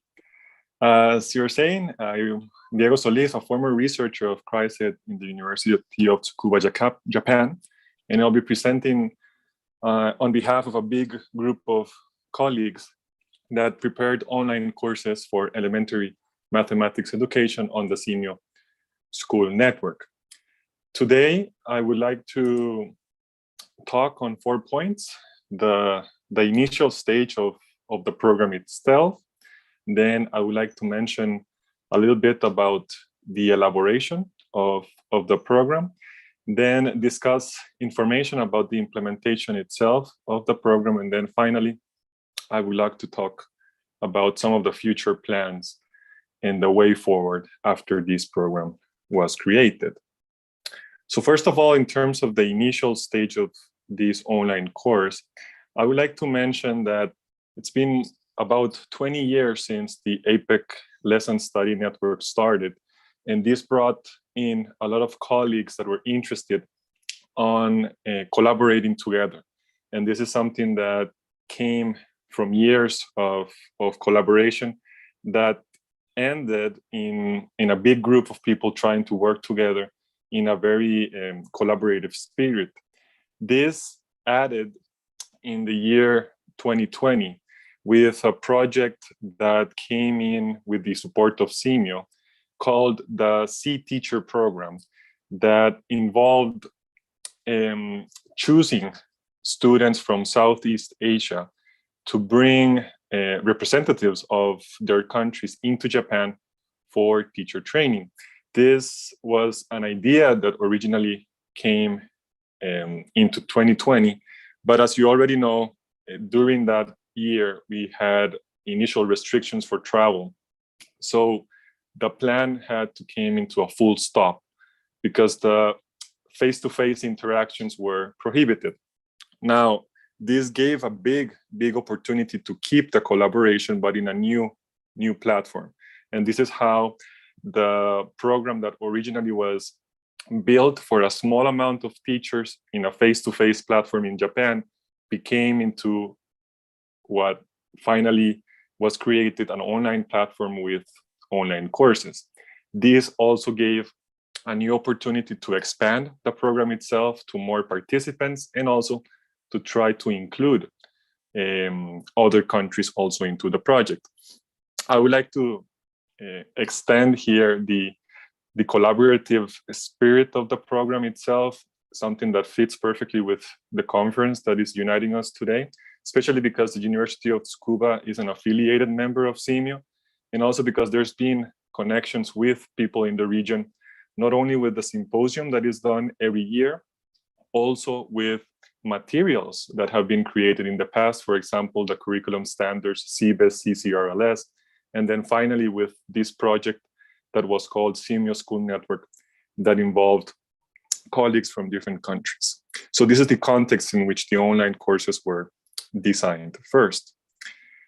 In the elaboration itself of the program, I would like to mention that it had different colleagues from various countries: Japan, Thailand, Malaysia, Vietnam, Indonesia, Chile, Mexico, and the Philippines, in a program that was designed as pre-recorded lessons with an average duration of 45 minutes and then live streamed every week on YouTube. This allowed then participants to be able to watch and participate for the lessons either twice a week or once a week, depending on the course. Here you can see on my screen the colleagues as part of the courses last year and parts of the lessons themselves.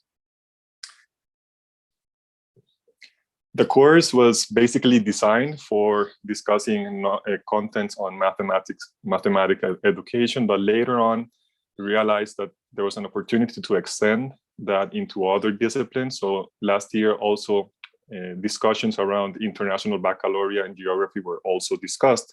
Right now, in terms of the conference itself, we're interested in mathematics education. So I would like to say that the courses that were developed for that were focused on how to develop mathematical thinking, focusing on primary school level mathematics by using some of the materials that were created in the past, for example, the CMU curriculum standards, and using the Japanese elementary school textbooks. In this case, we were using the English-based editions from Gakutoshi.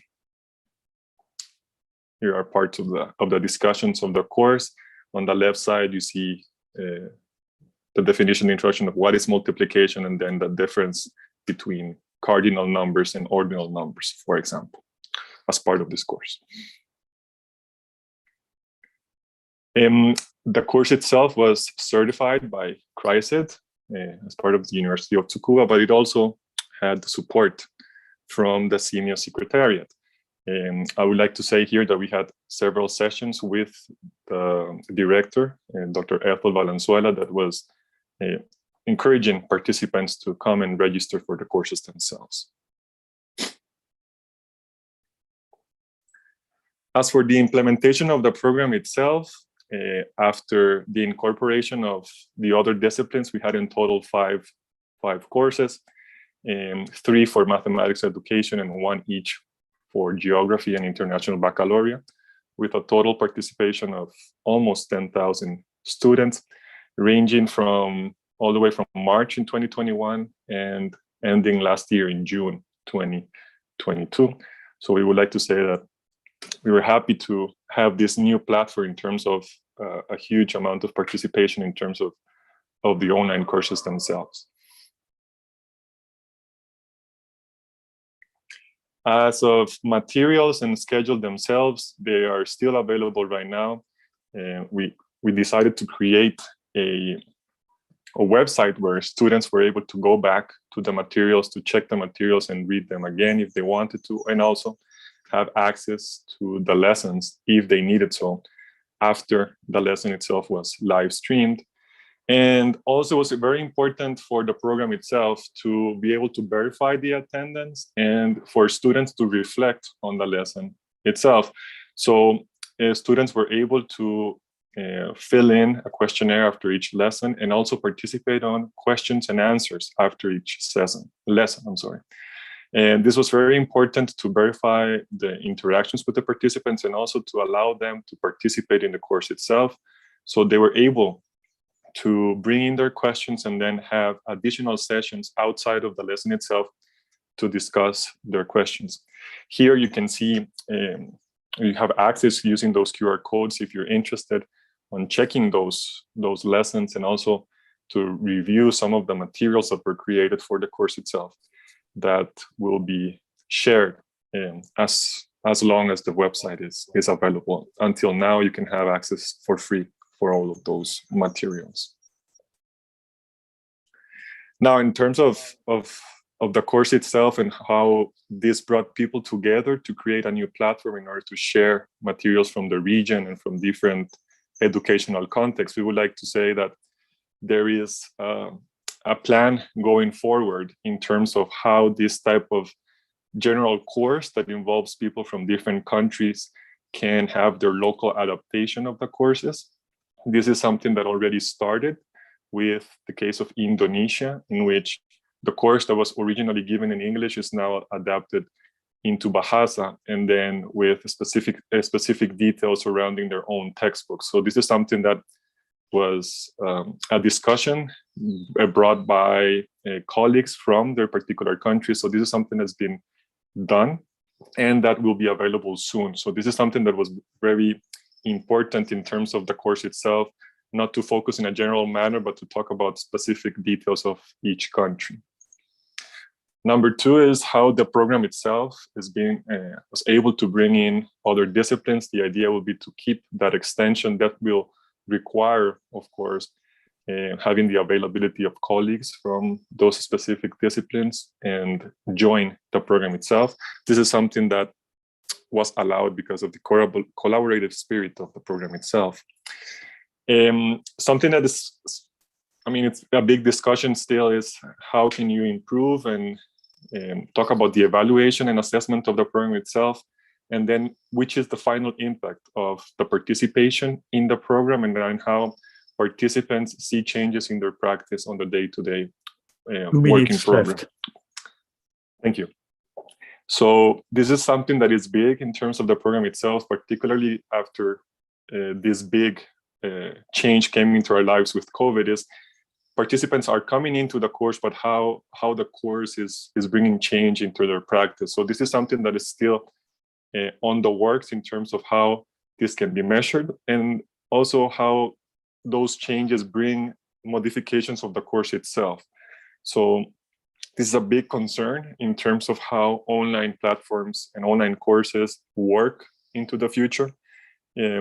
So this is something that, of course, will need a lot of attention, particularly if you want the online courses to keep growing in quality and also in terms of impact for the future. This is the fourth point in terms of partnership that has been focal for this course itself. It's impossible to be able to bring colleagues from more than 8 different countries and then being able to share the discussions into their own regions. This is something that I think it's the nature of the conference right now, how that collaborative spirit brings people together in order to create materials and discussions that are useful for the future. I think that the pandemic itself gave us that opportunity to keep that nature, and I think that this is something that can be nurtured for the future, and that the program itself will be able to help in that need, in those needs. And then finally, I would like to say that there's still an effort to keep the program going on. So I would like to say that the next online course is on the process of being created, and I would like to thank colleagues from different countries that already worked with us for this program, that are interested in keeping this process of discussing contents in mathematics and trying to improve their practice for the future. So I think I'm out of time now, so I will leave the discussion of the online course here, and I hope that this space in which we can discuss and work together will bring us to for future times and also to bring in better discussions for the future. So thank you very much. Thank you, Diego, for this talk. Our next speaker is Habibe Güneş from Firat University, Elazig, Turkey. So Habibe, the floor is yours. Habibe and I are together, so I'm going to start. Habibe, would you like to say hi first? Excuse me, I gave the wrong speaker because I so I will. There are 2 presenters, and the speaker will be İpek Sarala Aras from Ministry of National Education, Turkey. Excuse me, please.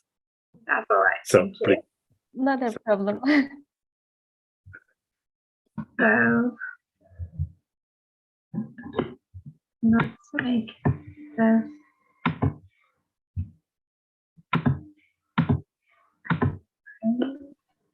I've just shared my screen. So hello everybody. As Pierre already introduced, I'm İpek from the Ministry of National Education. We are going to talk about a study conducted together with Habibe. Would you like to introduce yourself, Habibe? No, we will continue, İpek. Thank you so much. Because of my voice, it's very loud in here. Yeah, she has I to will voice mute. over there. She's from Prague University, So I, as a national education expert, and she as a researcher at the university, we conducted a study together to investigate pre-service math teachers' digital teaching material development processes after the COVID-19. As we all know, with the COVID-19, there was an emergency distance education started in many countries, and these include Turkey as well. But we tried to have a look whether teachers, students, and all needed were ready for such distance education, and specifically focus on the math teachers. We found that after global pandemics, earthquakes that we lived recently in February, probably you already knew from the news, health issues and other disasters, we need sometimes emergency distance education. And for this, starting from COVID-19, we started to change the world, not necessarily sometimes there is a need for mass distance education, and this includes Turkey as well. So recently we lived earthquake, and we conduct interviews with teachers. Specifically, as I'm a math teacher, we focus on math teachers, and we've seen that they lost all the materials they have, all the schools were destroyed, and after seeing all this, we tried to find something to help them. But first, we needed to know what they actually need. So we asked them. So there were some learning losses and student-parent related problems. So there are so many issues to solve. Considering all these, still students needed to learn mathematics. For this, we decided to improve teacher skills. But as we do not have immediate access to teachers, and last year pre-service teachers will be the teachers soon, after June, so we decided to work with them.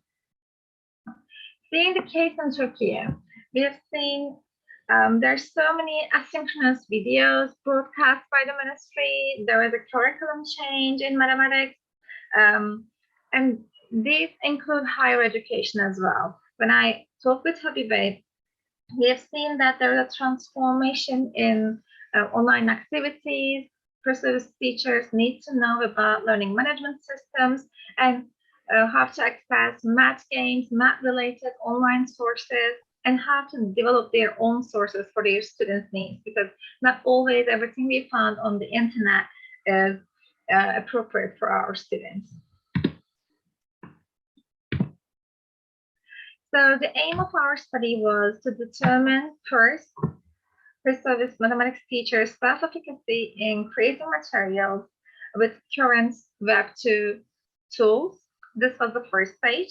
And then based on the findings of the first stage, we designed and implemented instructional intervention according to their level of knowledge and their self-efficacy. We aim to support the pre-service mathematics teachers' development of digital teaching materials, but not in all the dimensions about teaching materials development, only in those they actually need help. So for these, we also try to have a look at the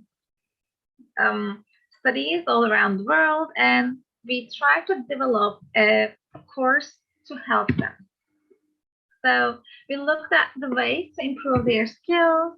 The course could be adapted to other languages. So this is already in Turkish and English and could be translated to many other languages as well. We observed a similar need in many contexts. So we conducted studies in China, England, and Turkey. I lived in England for about 5 years. And during this time, I have chances to observe pre-service teachers, pre-service mathematics teachers in England as well, whilst I was working as a research assistant at the University of Nottingham. And the training program we developed for pre-service mathematics teachers, could be used in other contexts as well. So we are not limiting this to England, China, and Turkey. It could be translated to other languages, adapted to other contexts, because we more or less know from the literature that pre-service teachers, pre-service math teachers especially, need help to develop some digital materials, but they need help for them. In our earlier study, we conducted a case study with 47 teacher candidates for pre-service math teachers, and we collected data with surveys and interviews, analyzed the data, and what we found was they have problems related to technical issues, like they may not have access to internet, their students may not have access to internet, some internet related issues. That was the first thing. It could be solved because in case of Turkey, we decided to give free internet to all students and teachers up to 25 gigabytes. So that was solved immediately after this finding was found. Secondly, there was an effective execution of measurement and evaluation in lessons. And the third issue was classroom management. So there were some ethical issues, evaluation related issues, cheating during assessments and stuff. And so we were aware of this, and we helped, in our program, we helped pre-service math teachers to kind of gain some skills to overcome such issues. In this study, the aim was to reach around 120 teacher candidates. By the time we submitted our proposal for this conference, we reached around 90 teacher candidates, which was more or less give us an idea about where to reach. We collected data from with surveys. So we measured teachers' material development self-criticism. And after this, what we're going to do will be conducting interviews with students based on the findings we found in survey. And data analysis, what we have done so far is conducting some statistical analysis like t-test, and looking at the descriptive statistics, what are the means, what are the standard deviation, and where our math teacher candidates stay.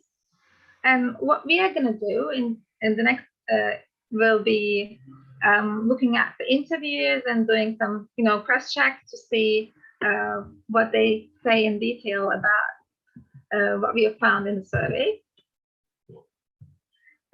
So they're going to be around 10 sessions. And our training program will be as a part of kind of a design-based research. So if you're familiar, we started with the needs analysis, we designed a course, we looked at teachers' needs, and after we revised the course according to new needs, and we are in progress of conducting the second cycle of our study. So what is this instructional intervention? What does it look like? 2 minutes left. Okay. So in the first case, that was about 2 weeks about multimedia design, instructional material design, JICA tools. And after each session, there will be there was a project, and there will be again in the second cycle a final project. So we gave tasks for them, and we evaluated their tasks using a rubric. So what does the results say? The level of pre-service teachers' proficiency in developing teaching materials could be improved, but if you look at the earlier graders, like second-year math, elementary math education students or pre-service teachers, let's call them in that way, they feel self-confident and ready. But when we look at the fourth graders, that That is our focus. It's not really the case, because whenever they are about teaching, we feel like there's some unconfidence about that. About the confidence, we could say the means range between 3.3 and 4 out of 5, and standard deviation was around 1. And there were 3 things we focused on: WebWiki tools, designing materials, and there were some negative opinions about them as well. What is our aim now? So we already know the effectiveness of our intervention. It works in cases of Turkey, England, and some cases in China. So we believe that it could be translated in other international contexts. And if interested in developing per-service mathematics teachers material development skills and interested in giving such a training program, we're happy to collaborate with you. This is the end of the presentation. Thank you, and we're happy to have any questions you have. Thank you very much for this presentation. Our next speaker will be Jayalixumi Mutia from CMO Rexam, Malaysia. Jayalixumi, the floor is yours. Okay, very good evening to everyone. Allow me to share my screen. Okay.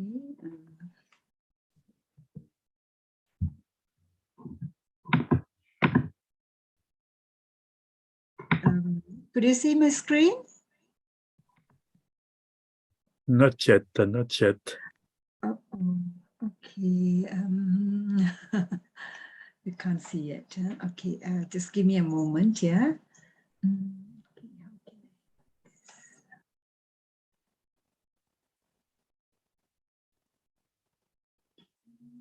Give me a moment. I'm not too sure who is that. Okay.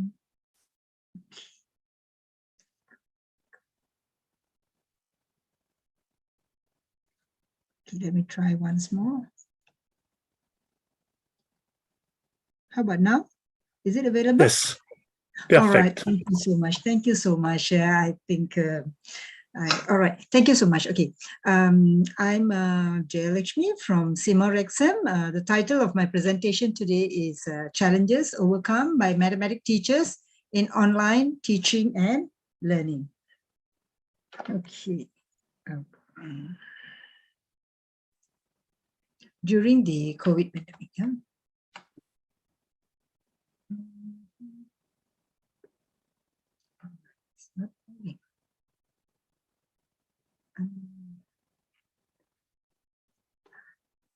Okay, it did. Okay, okay. The flow of my presentation is I will share the experience of online learning session with graphing technology during COVID-19 pandemic.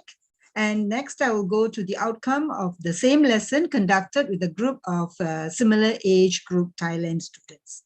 Okay, and the problem statement starts, though there are many challenges faced during the COVID-19 pandemic, educators need to keep in mind on online learning that the current digital native students ought to be given more tasks to emphasize on the 21st century learning. So we need to give them tasks that needs more visualizing mathematical tool through online with the guidance of teacher as the driver of knowledge creation. So my discussion for today will focus on graphs of function, whereby I will give priority for the connections of its multiple representation with graphical, which is the visual, algebraic, the equation, numerical, which is the tabular part. Okay, and the aim of the online sessions that were conducted with the students first is to investigate the effect of incorporating graphing technology on students' ability to produce creative designs with the said graphs of function as a final product of a task that is given to them. Okay, so to overcome challenges during online. What we did, like what I said earlier, I used graphing technology to show the connections of the equations of the graphs that they have to learn, like what we have there, y equals to ax, and then we have the plus c, and then we have the plus bx, and so on. Okay, all right. So these lessons were very much assisted by the teachers' questioning techniques. Okay, so teacher assisted the students throughout the sessions by asking various questions. For example, what are the possible values? Write down your understanding. Can you explain the connection that you observe? And more questions were posed to them, like how do you arrive, the how and why kind of questions. Okay, and the other related questions that were asked to them, which is basically related to the higher order thinking skills of in the taxonomy of Bloom. So they were asked questions like, what is the name of the shape of the quadratic equation, which actually goes to the lower level of remember, and so on. And they were also asked more questions, as you see on the screen, like what are the general pattern? Could you explain what happens to the graph when the value range changes, and so on. Okay, so furthermore, they were also asked questions like, what are the strategies you employed? What did you learn after completing this task? What are the other types of functions? You know, so we were, I should say that it was conducted in such a way that it was able to elevate the students' thinking, and relevant worksheets were prepared for them. Okay. Okay, so the final task was this: create your own design using graphs of function with graphing technology. Use the given form to explain the creative design that you have created. So as I mentioned earlier, worksheet and some worksheets in the form and some forms were given for them to fill in their work. Everything was done online. Okay, so the important question that was asked to them is to explain the planning. And then later on, they were asked to write on the design that they created with the graphing technology. Okay, so these are some examples of the presentations by the students from their work. Okay, so students were given opportunity, and they did an explanation over the online session, how they went about in doing their work. Okay, maybe I will share with you one of the work that was done by the student. Okay, since it was a COVID-19 pandemic, so this student, it's a she, yeah, she explained her experience, how she went about. Remember the question that I showed just now, that the planning part. So she explained thoroughly on how she went about on creating the design, and what are the challenges she went through, and how she finally decided on her final design, and the relevant equations were also shared. Yeah, okay. And this is another one by another student. And this is how the form looks like. So everything was typed by the students, and then they shared during their online sessions when they did the presentations to their friends. Okay, and they were asked to name the equations, what is the shape, and which part of the design. And they also gave a brief explanation on the planning and a write about what they created. So this student, she shared on what life has changed during the pandemic. You know, what are the things that she missed? Like she said, she used to go to the beach and all that. And then during the pandemic, they were not given, they do not have that opportunity or that chance. Okay, so these are some works shared by the students. Okay, and a similar activity was carried out with a group of Thailand students. Okay, so this is what they created, some of the examples. Okay, and they were also given the same worksheet and the forms to fill in their work. Okay, this is one example of good work from, what shall I say, from the student, one of the student who is considered quite good in English and who could communicate in English among a group of about 30 students. Okay, so this is his work. Okay, so in explaining, he rather used more simple English to explain. And if we were to read, it is not, it do have some grammatical errors, so that is okay. But this is one of the best work from the Thailand student. Okay, so there was another one, similar form was given. Okay, so they did their sharing. Okay, this is another student's work. This is a girl, yeah. So they had a title for all their work. This is quite similar from the previous one. Okay, so what is the thing that I would like to highlight here is, although the student was managed to connect the mathematical equation with the design that was created, a good explanation is not complete, because we can see here when they were asked to write on the explanation of the planning, they could not write much. What they did was, okay, thinking about landscape and write. And it was a very simple one-line statement, which says something between two mountains. Okay, it was not explained well, although they were exposed and they were reminded that they are supposed to explain, and ample space was given in the form that was given to them. Okay, and this is another interesting one. Okay, and this student created this Doraemon, which is very interesting, because they were just given about 2 to 3 hours for the session, and they just managed to come up with this. But what shall I say? The part that actually made me think is, although the student created a good job, the design was good, but the student didn't explain well, because when I asked the student— 2 minutes. Oh, okay, thank you, thank you. So when I asked the student said she don't know how to write, what to explain. Okay, so the concern here now is for further discussion. Of course, like what I mentioned, online learning can be beneficial for students, for some students. And the selected activities were also found to be suitable, because from the examples I showed that regarding the COVID and this student who did some expression on was not able to go out during COVID and all that.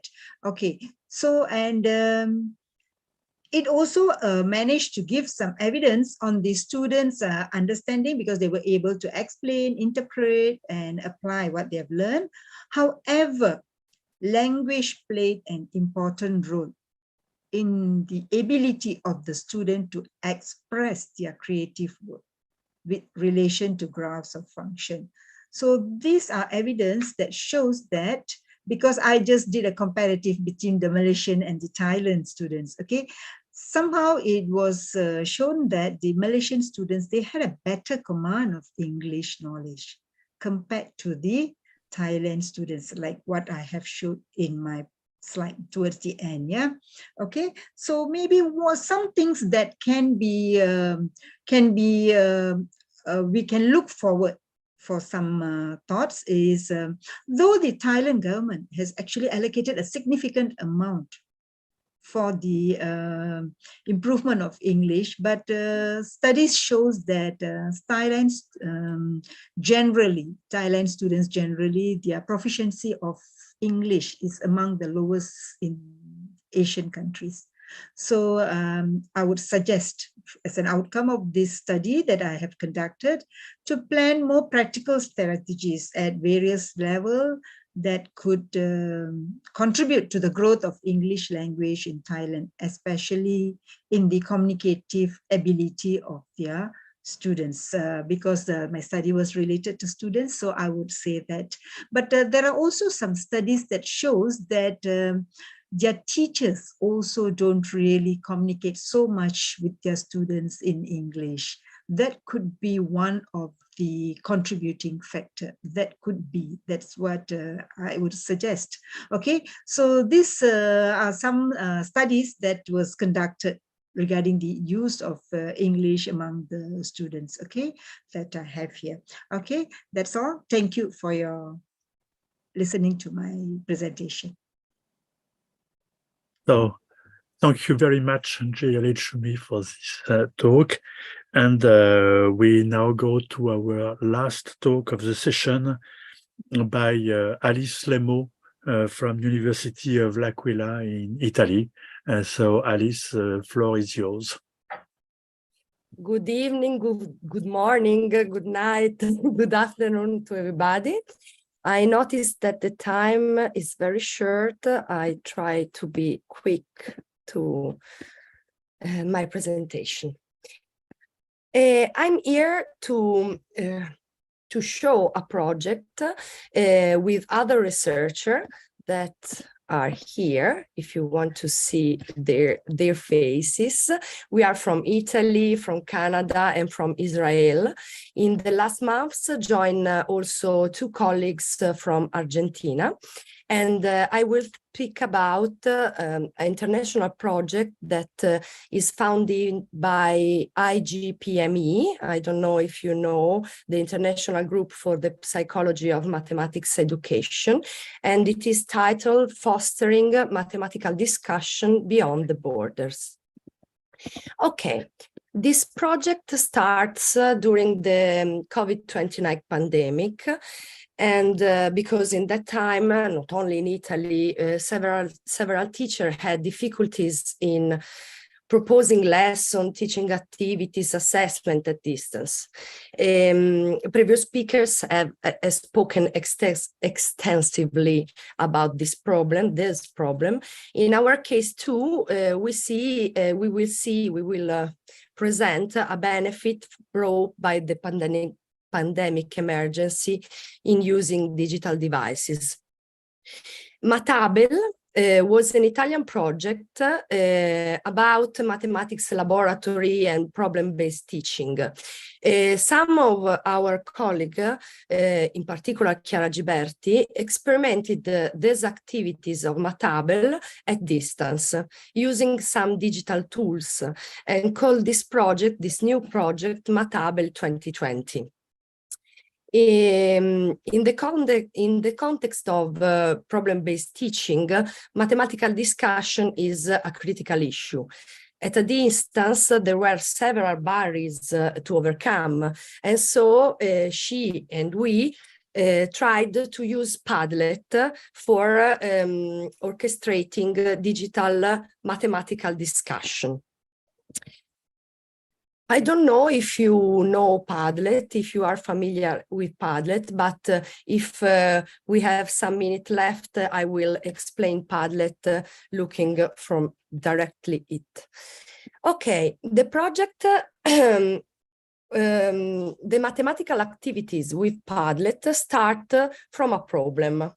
In this example, you can see that the students have to examine some photos and have to estimate the height of people basing from the information they could see in the picture. For example, in one picture, you can see that there is a door.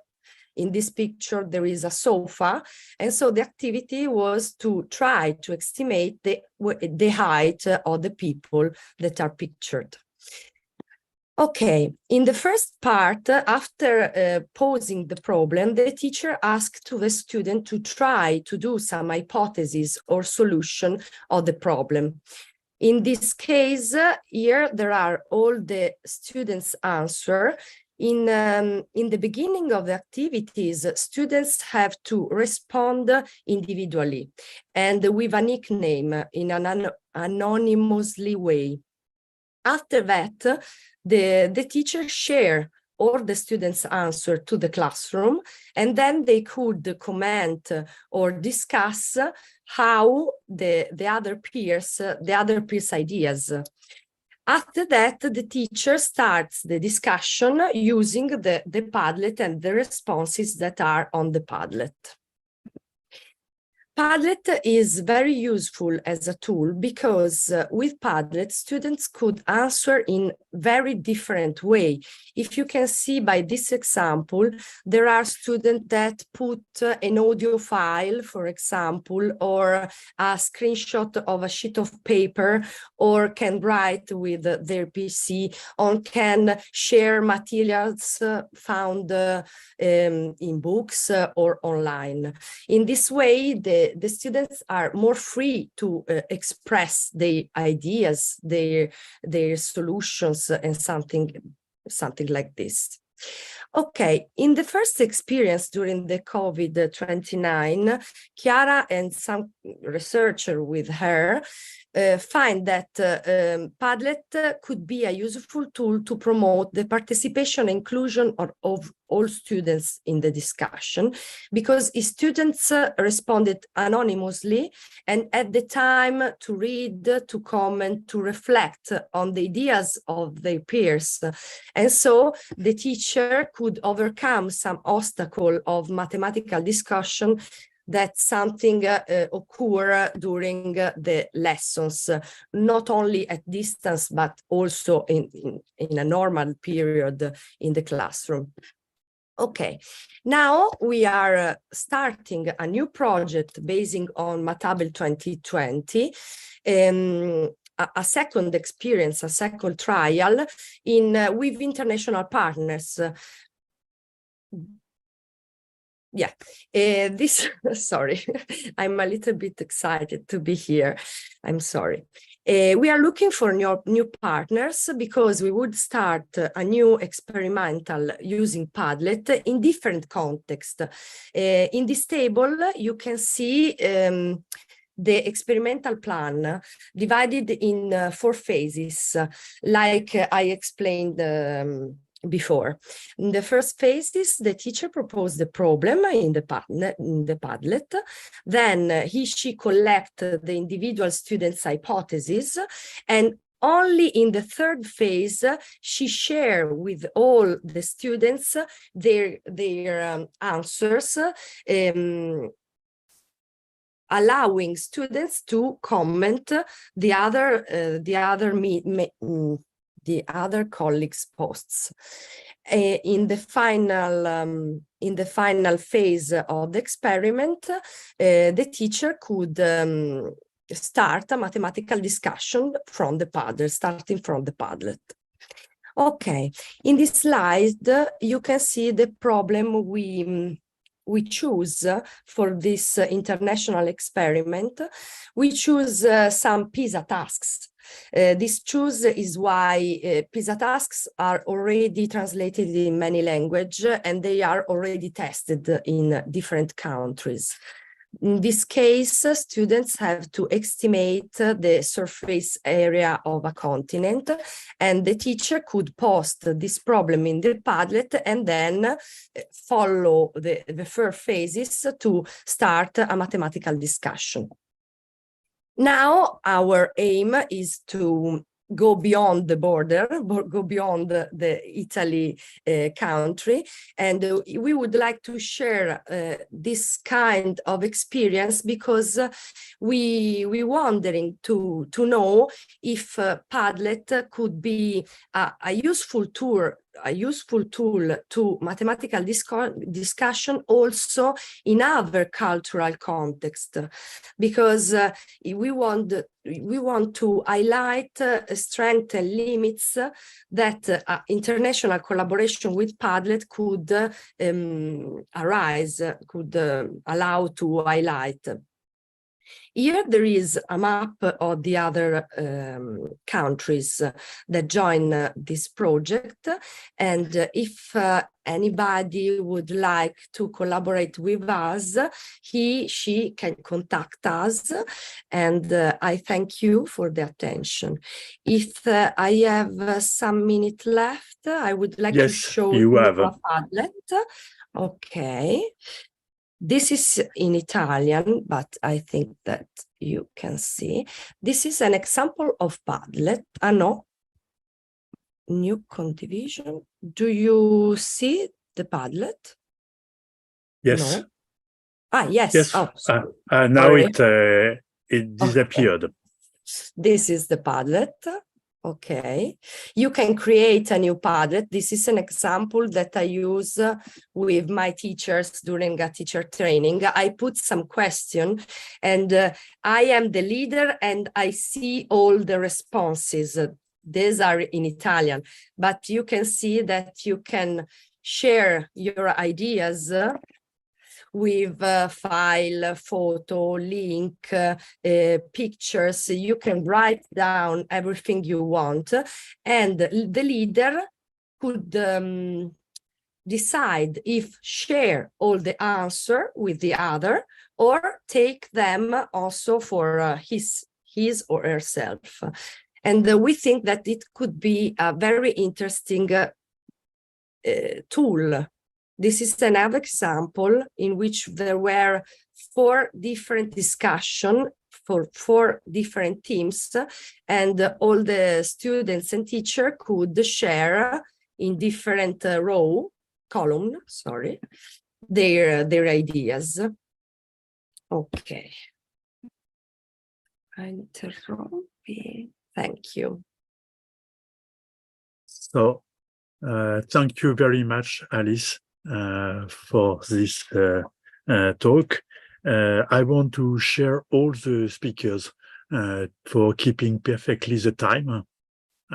So we are 5 minutes early, but I think this is too short for allowing real discussion.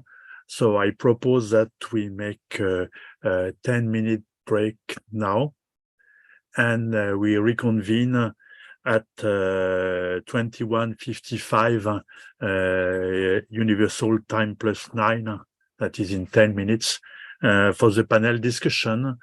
And then you can ask questions in the chat or in YouTube. So thank you to all the speakers.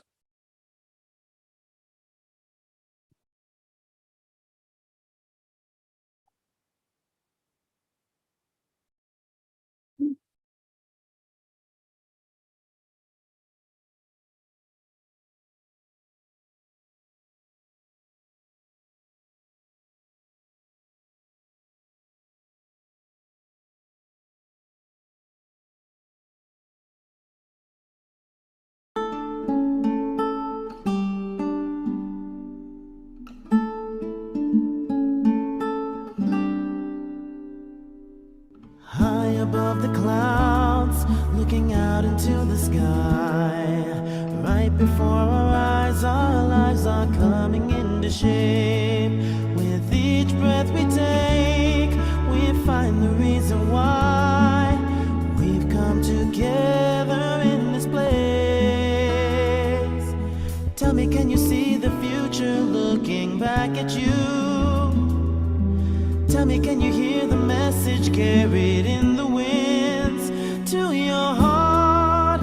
Imagine the future. We shall go together,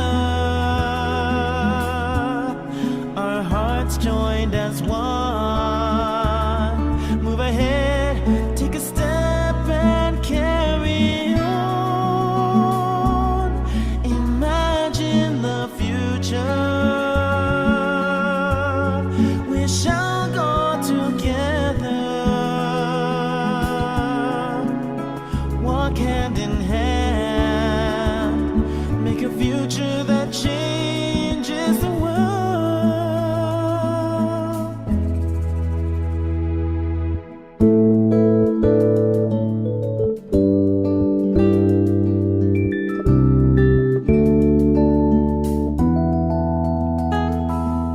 At the morning light, as brand new days begin, our endless dreams are written in the pages of the sky.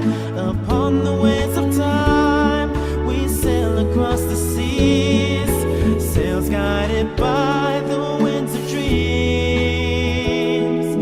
Times are always changing, changing, even you and me. Changing all together, we can find the power that's deep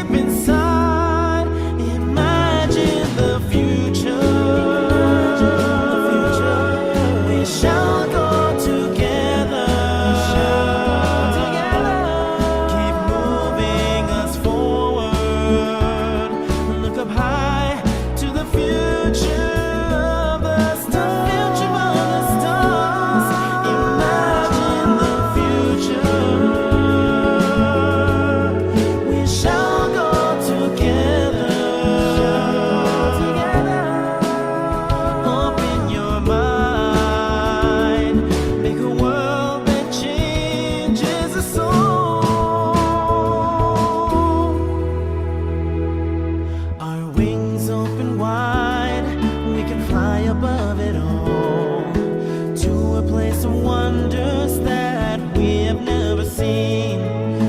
Don't be afraid, for you are not alone.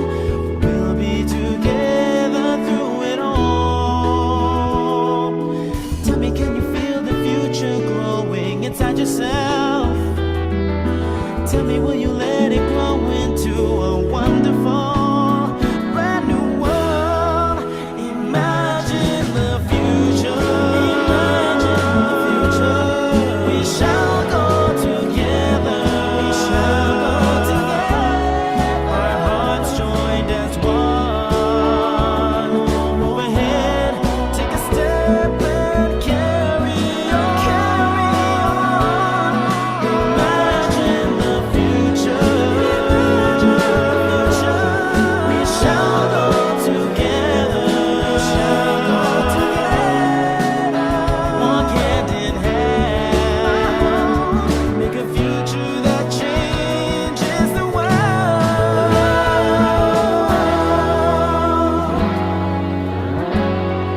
Imagine the future. Imagine the future. We shall go together. We shall go together. Keep moving us forward. Look up high to the future of the stars. Imagine the future. Imagine the future. We shall go together. Open your mind. Make a world that changes us all.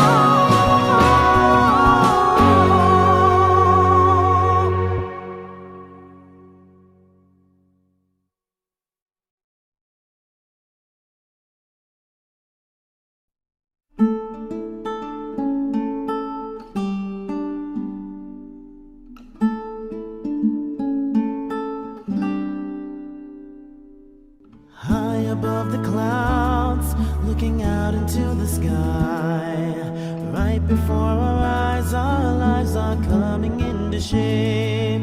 With each breath we take, we find the reason why we've come together in this place. Tell me, can you see the future looking back at you? Tell me, can you hear the message carried in the winds to your heart? Imagine the future. We shall go together. Our hearts joined as one. Move ahead, take a step and carry on. Imagine the future.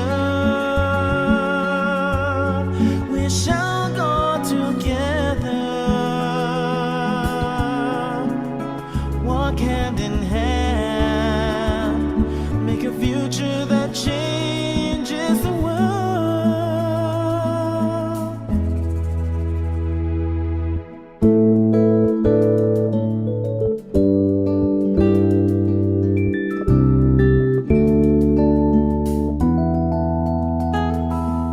At the morning light, as brand new days begin, our endless dreams are written in the pages of the sky. Upon the waves of time, we sail across the seas, sails guided by the winds of dreams. Times are always changing, changing, even you and me. Changing all together, we can find the power that's deep inside. Imagine the future. We shall go together. Keep moving us forward. Look up high to the future of the stars. Future of the stars.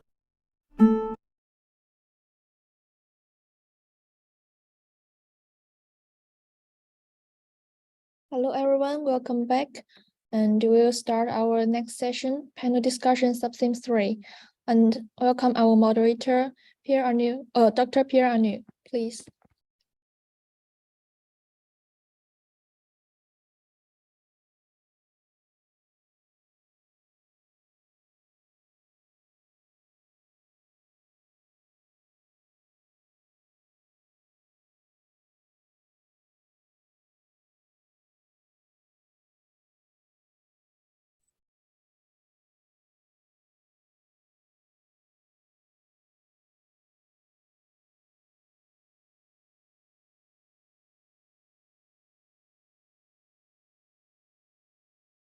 So, Okay. shall we start now?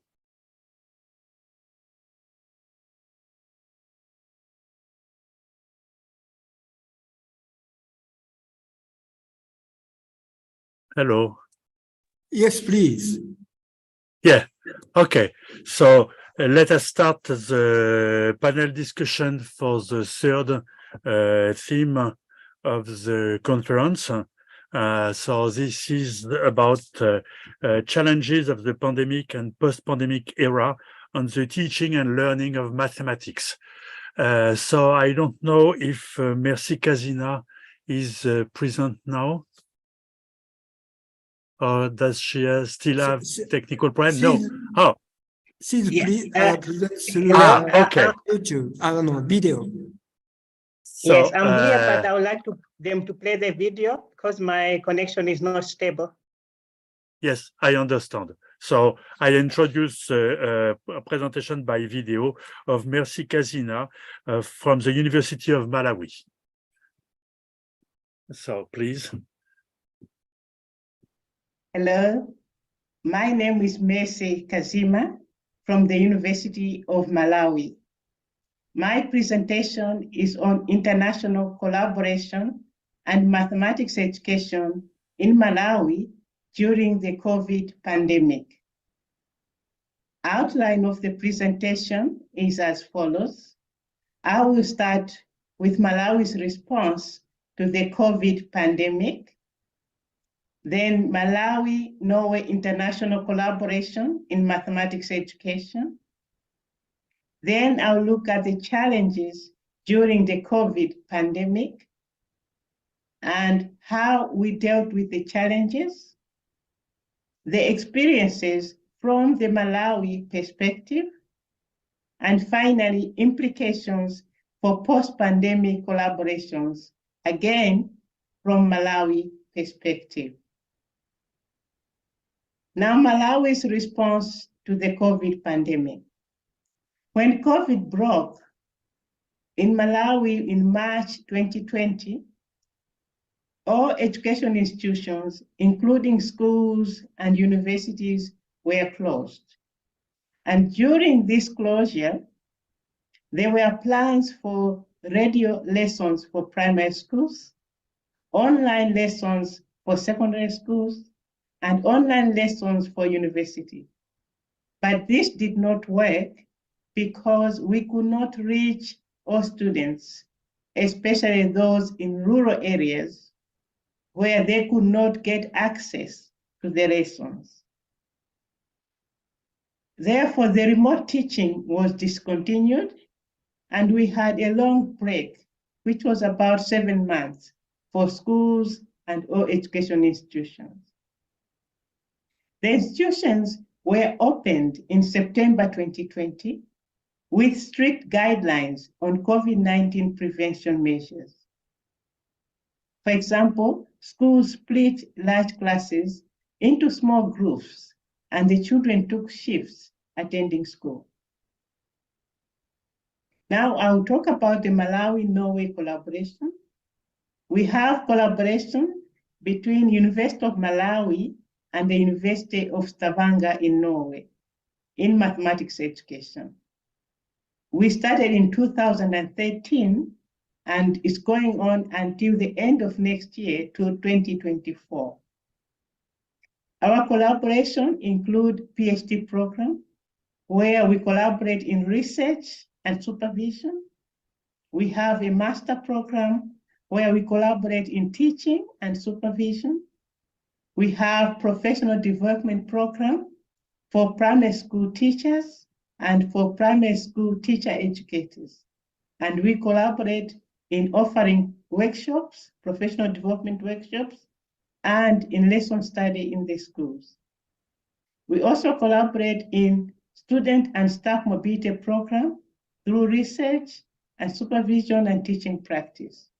We have staff from University of Stavanger and students that come to Malawi, and we also have staff and students from Malawi going to Stavanger.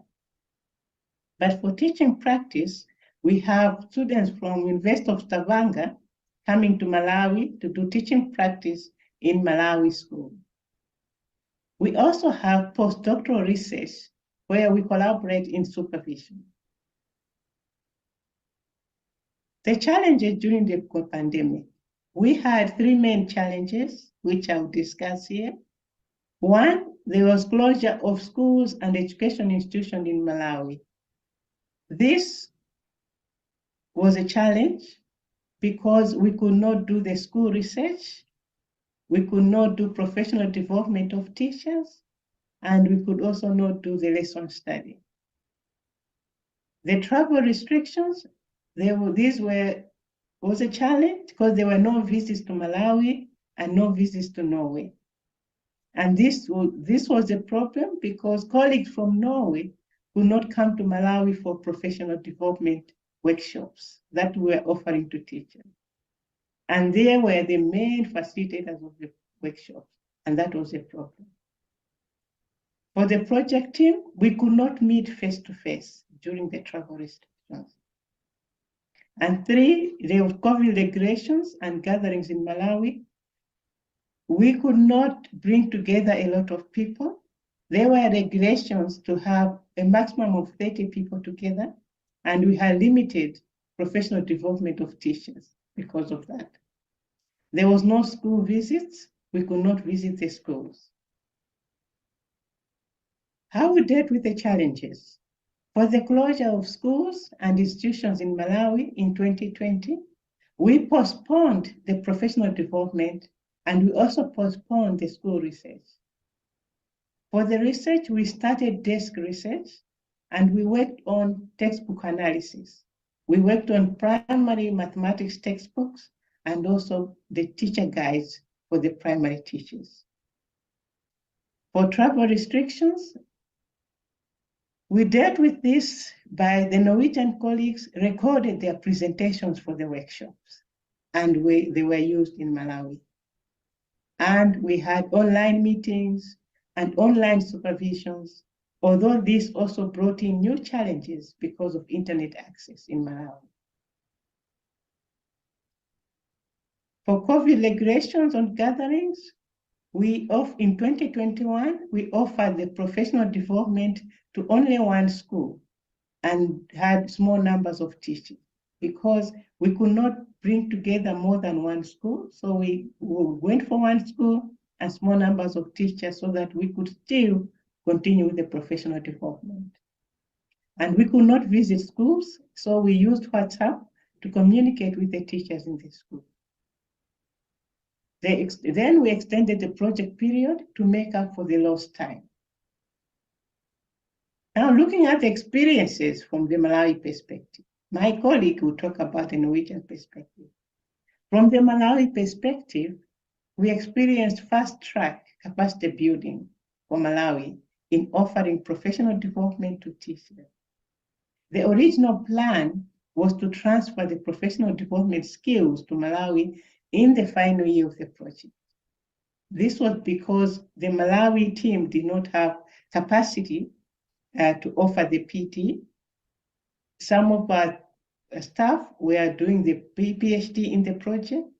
So we wanted to finish the PhD and that in the final year, then we could have the Malawi team doing more of the facilitating of the professional development. But because of COVID, and our Norwegian colleagues could not come, we had to fast track this capacity building, and we went into offering the professional development earlier than we had planned.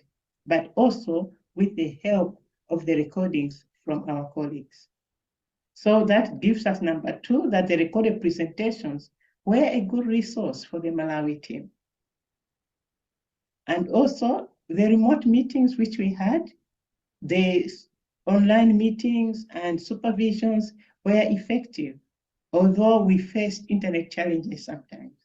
However, from our experience from the Malawi side, we still think that face-to-face were still necessary. The desk research on textbook analysis was successful. We ended up presenting at conferences and we published 2 papers. So from the Malawi perspective, we see implications for post-pandemic collaboration. One is to integrate shared responsibility for activities from the beginning, not only at the end. And this is for sustainability. And to record workshop presentations is a good practice for emergencies and also for use as resources. We need to plan online as well as face-to-face meetings and supervisions. And we also need to plan for desk research in addition to other data gathering research. Thank you.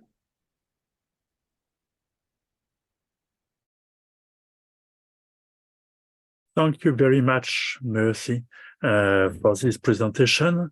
And now we will hear Arne Jacobsen, who will show us a Norwegian viewpoint on this experience. Arne, the floor is yours. Thank you very much.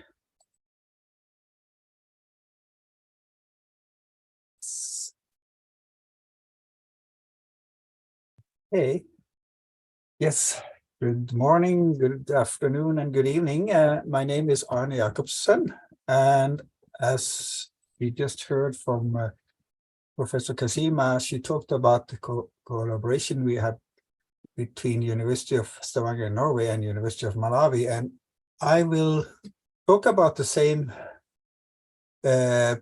collaboration, but we'll try to share some of the experience from the Norwegian side. So you will recognize some of the points from Mercy in my presentations.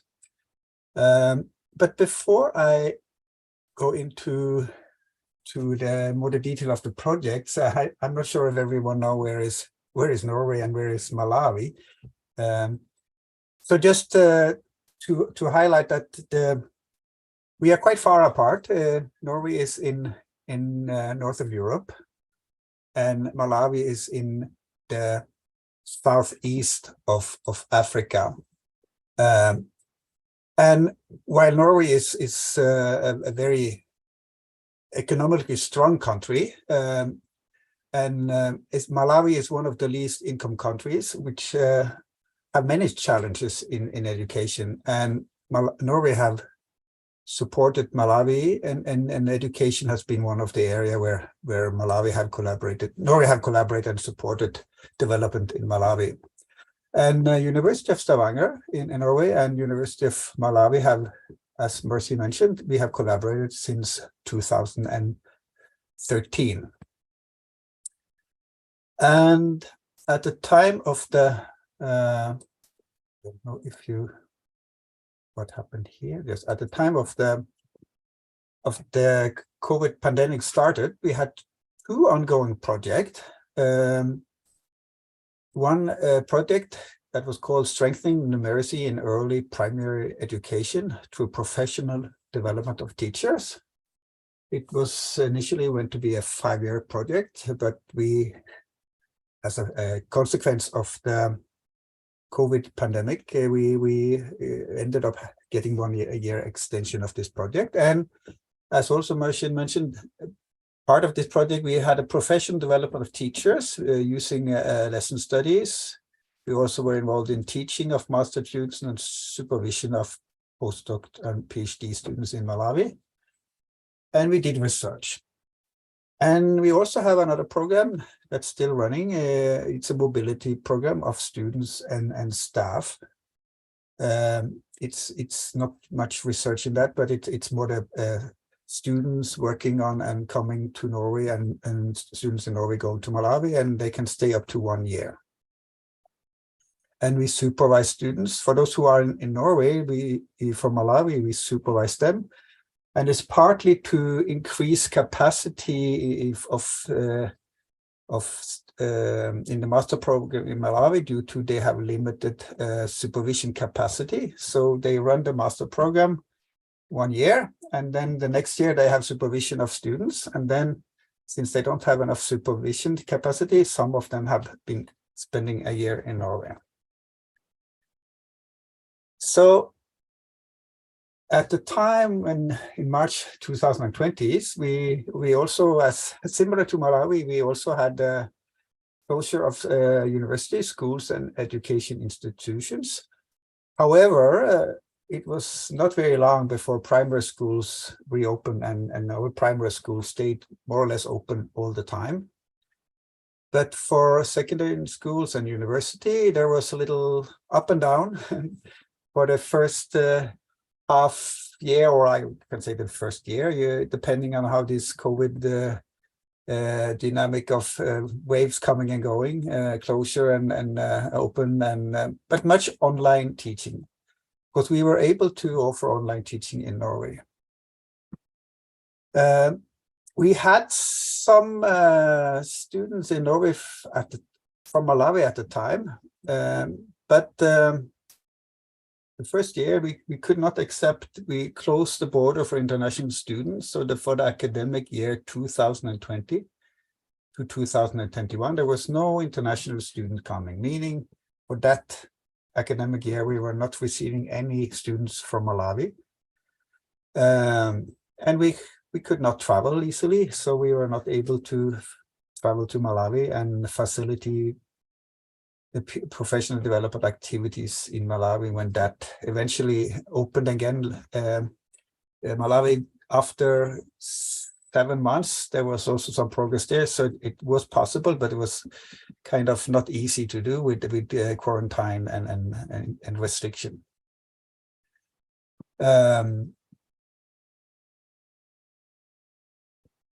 Yeah, so one of the things we saw that we had to alter all the plans. We had a project plan, they were approved, we had budgets, and part of my salary was paid by the budgets, and then I'm sitting in Norway, I cannot do my work. What can I do? I'm spending the budget for a project, and I cannot do the work I'm supposed to do. So there's a lot of consequences. It's what should you do now? But we also saved money. We didn't travel. So in the end, there was also something it turned out not so bad as it might sound initially, that we spent budget, but we didn't do our job. But we had to be a little bit flexible in this time. But what was more complicated was that we had students from Malawi and Norway, and they could not travel back. They were supposed to leave, go back to their family in June 2020. We had 7 students, and they were stuck in Norway for 5 more months, which also was a consequence in the collaboration with Malawi, that you have students there, you have responsibility for them. These students have family back home. Some of them married, have children, and they are worried. They don't know, will I come home? What will happen with my family? So this was a very, I would say, stressful situation for everyone involved, both for the students and also for us, and trying to keep them safe, and also trying to accommodate in the best ways, because their scholarships, they ended. They didn't have scholarship for more than up to June, and how could we secure funding for them? So it was, in this collaboration, we had to kind of turn around, and there was a lot of challenges related just to secure funding and housing and study permits and visa and all this kind of issues that were we didn't know about before. We had not planned for it. So there were new issues that we suddenly were thrown at us in the middle of the pandemic, and we had to sort them out. But they were all practical issues were eventually solved, but there was a very stressful time, I would say, for all involved, but particularly for those who didn't know how long will we be here, how long can we, and also, of course, we were about people being sick and also tragic and many people losing lives and not being close to your family. This was stressful.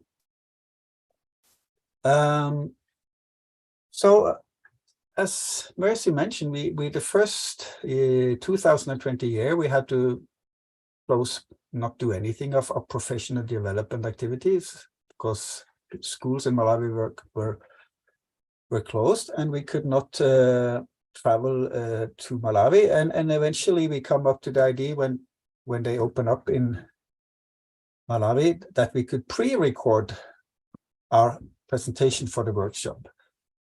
And this was a 3 days workshop. So it was a lot. It took like a week to pre-record. It's not just like an easy to sit down and a short presentation.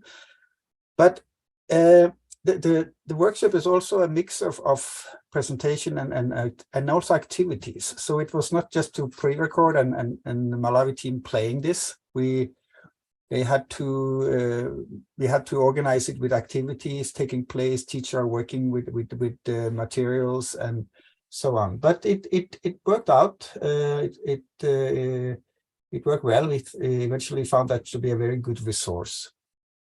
And yeah, we managed to secure all our students with the extra funding and housing and everything was sorted out.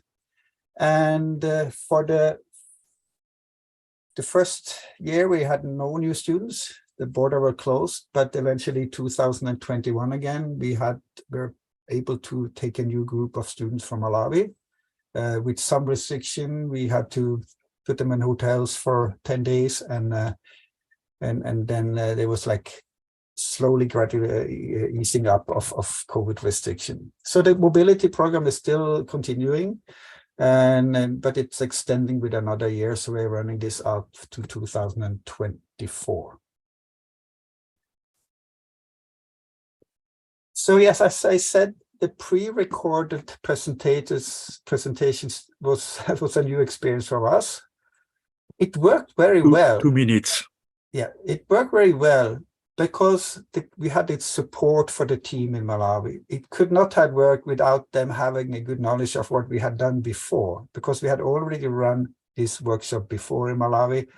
And then it was later when COVID came, we couldn't do it. So they knew what was going to happen. And we managed to kind of put together a well plan for how they could use our pre-recorded presentation and facilitate the activities with the teacher in Malawi. We had a similar experience that the remote meetings could also work, but we still miss face-to-face meetings.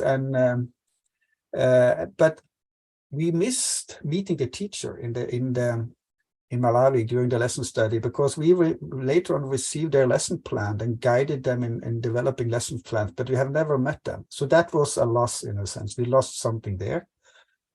But we also had a similar experience like Malawi.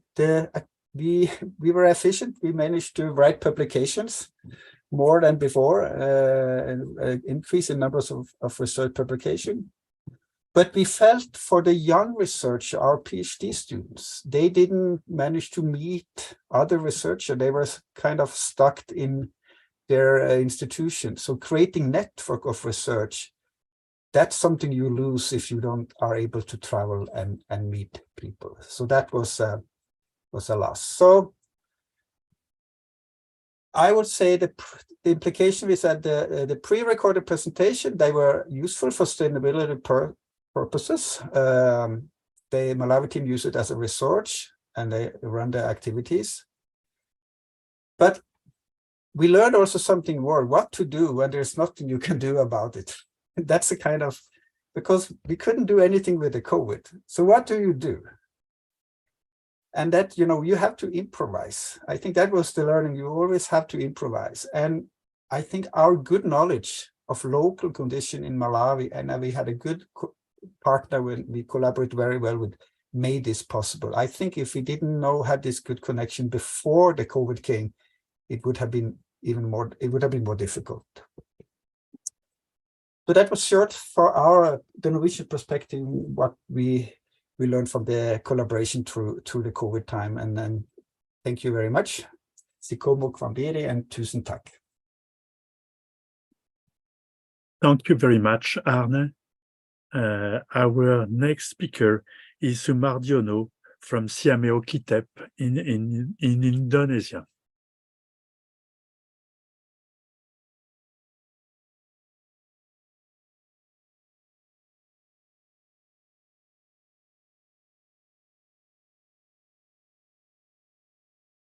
So Sumardiono, the floor is yours. Yes, thank you, Piano. Let me share my screen first.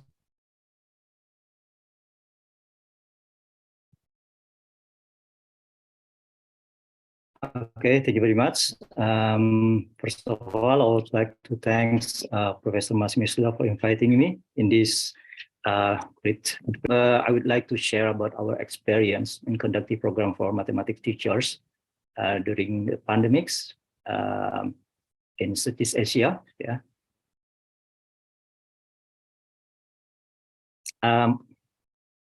As you know that before the pandemic, before the COVID-19 pandemic, there are lots of the problem of the education in the world, as mentioned by the United Nations. Even by the COVID-19 pandemic, the implication is going worse. Yeah, for example, 90% of all students out of school during the pandemic.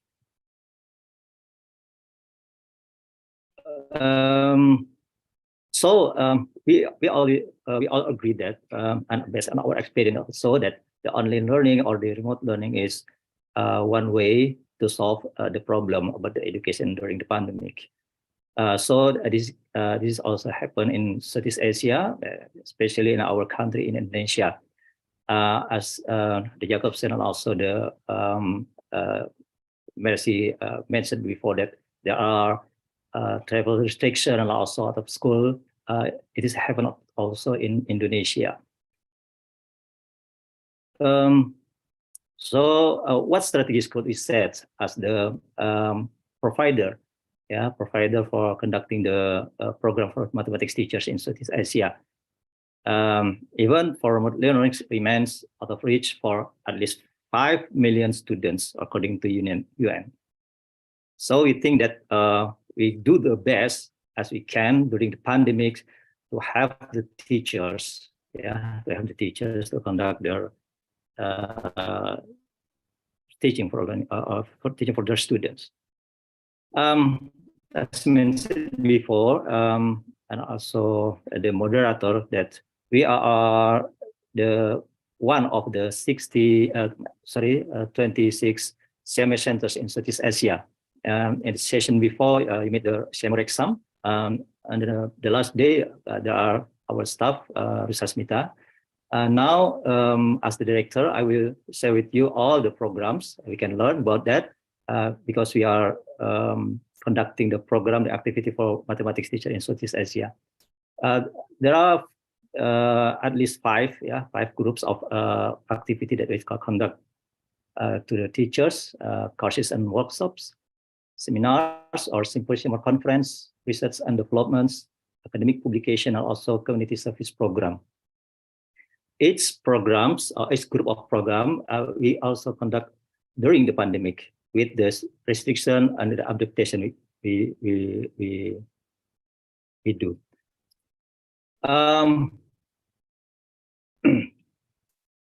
So based on our experience in the initial slide, I will share with you that we have the three main strategies for our program.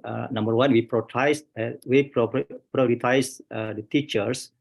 And the next slide, we will share with you how we prioritize the teachers. Because the teachers is the core or the main element to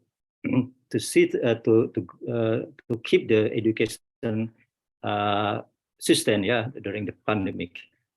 And number two, prioritize the relevant knowledge and skills in mathematics because you know that even for the mathematics is the cheapest knowledge that can be learned with the pencil and papers, yeah. But without the assisting from the teachers, I think that the almost student, difficult to learn mathematics. The number 3, our strategy to modify, to adapt our program for teachers. Even we have also the new program that's suitable for the situation during the pandemic. For teachers, we make the program, to help the teacher to able to adjust with certain situations. In the next slides, we will show you how we conduct several programs with it, dealing with it, because the pandemics give the uncertain situation for all the peoples in the countries and in the regions, even for teachers, because the teachers have the responsibility to conduct their classroom for students, and they have targets, to teach their materials during the pandemics. And we also have a teacher to able to choose relevant knowledge and skills. So during the pandemic, we conduct a program to share the knowledge, the materials that can be accessed or accessible from teachers, from teachers in the remote area. And also we have the teacher for to able to adapt the online learning. We know before the pandemics, the use of ICT into the classroom is not so intense, so the situations force the teachers to adapt with the online learning and online teaching. So we have the teachers in our region for this purpose. And for knowledge and skills in mathematics, number 1, we focus on numeracy. This is the themes of the like mentioned by Professor Leong yesterday about the international or the broad area of assessment in the world, like a PISA or TAMES. There should be so it should be focused on the numeracy and also literacy, and also the basic knowledge, basic knowledge for the curricula or mathematics curricula. For example, in Indonesia, we have the curricula in emergency. So the content of knowledge and skill in the curricula is simplifying to be more simple and more fused. And also we provide the simple resources for teachers. And don't forget, we also conduct how to teach enjoyable for the students. We give the some strategies or also materials that can be fun for teachers and also for students.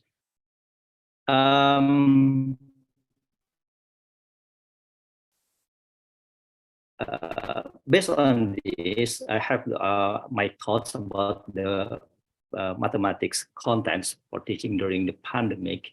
And I think there are essential and practicable mathematics contents, focus on essential concept, use simple and daily life context, utilize problem solving from children, and also consider local situation during the pandemic. Number 2, reduce the symbolism and formalism, shifting from rigid formalism to more intuitively for students, also for teachers, referencing a formula for with example, referencing a proof with example, making a formula by doing formula, and also making algorithm be understandable. So and also emphasis on mathematical thinking skills. Based on the simplifying of the curricula, we think the most important is about the mathematical thinking skill for the children. In this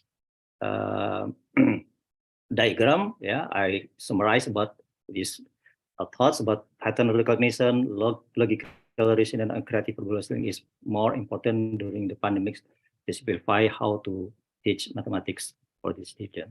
And now for the programs, we modify some sample program and choose the suitable program for teachers in these regions. For example, we conduct the online and also hybrid program. During the pandemic, the participant attends to our office in Yogyakarta, Indonesia, usually come from our teachers from Indonesia. Also, we are empowering our alumni, to have to be the model teachers for other teachers, how to face of the situation during the pandemic. The online resources we provide for the teachers, simple and cheaper resources also. And we choose, we have the 8 themes that we conduct for the course for mathematics teachers from Southeast Asia. But during the pandemic, we focus on 3 themes. There is joyful learning, integrating ICT in mathematics education, also STEAMs. And also we strengthen and expand our cooperation for the national and international institution. In the next slides, we share with you some of the program that we can conduct, and we adapt it for the during the pandemic for the teacher, for mathematics teachers. For example, this is online learning with CKIM. We provide some resources for teachers in early in early 2020. Yeah. Also, we share about the best practices from the mathematics teachers, yeah, that can be inspired for the teachers, the other teachers to catch the problem in the during the pandemic. Yeah.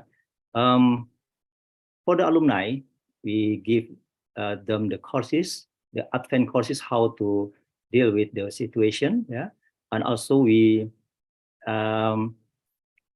make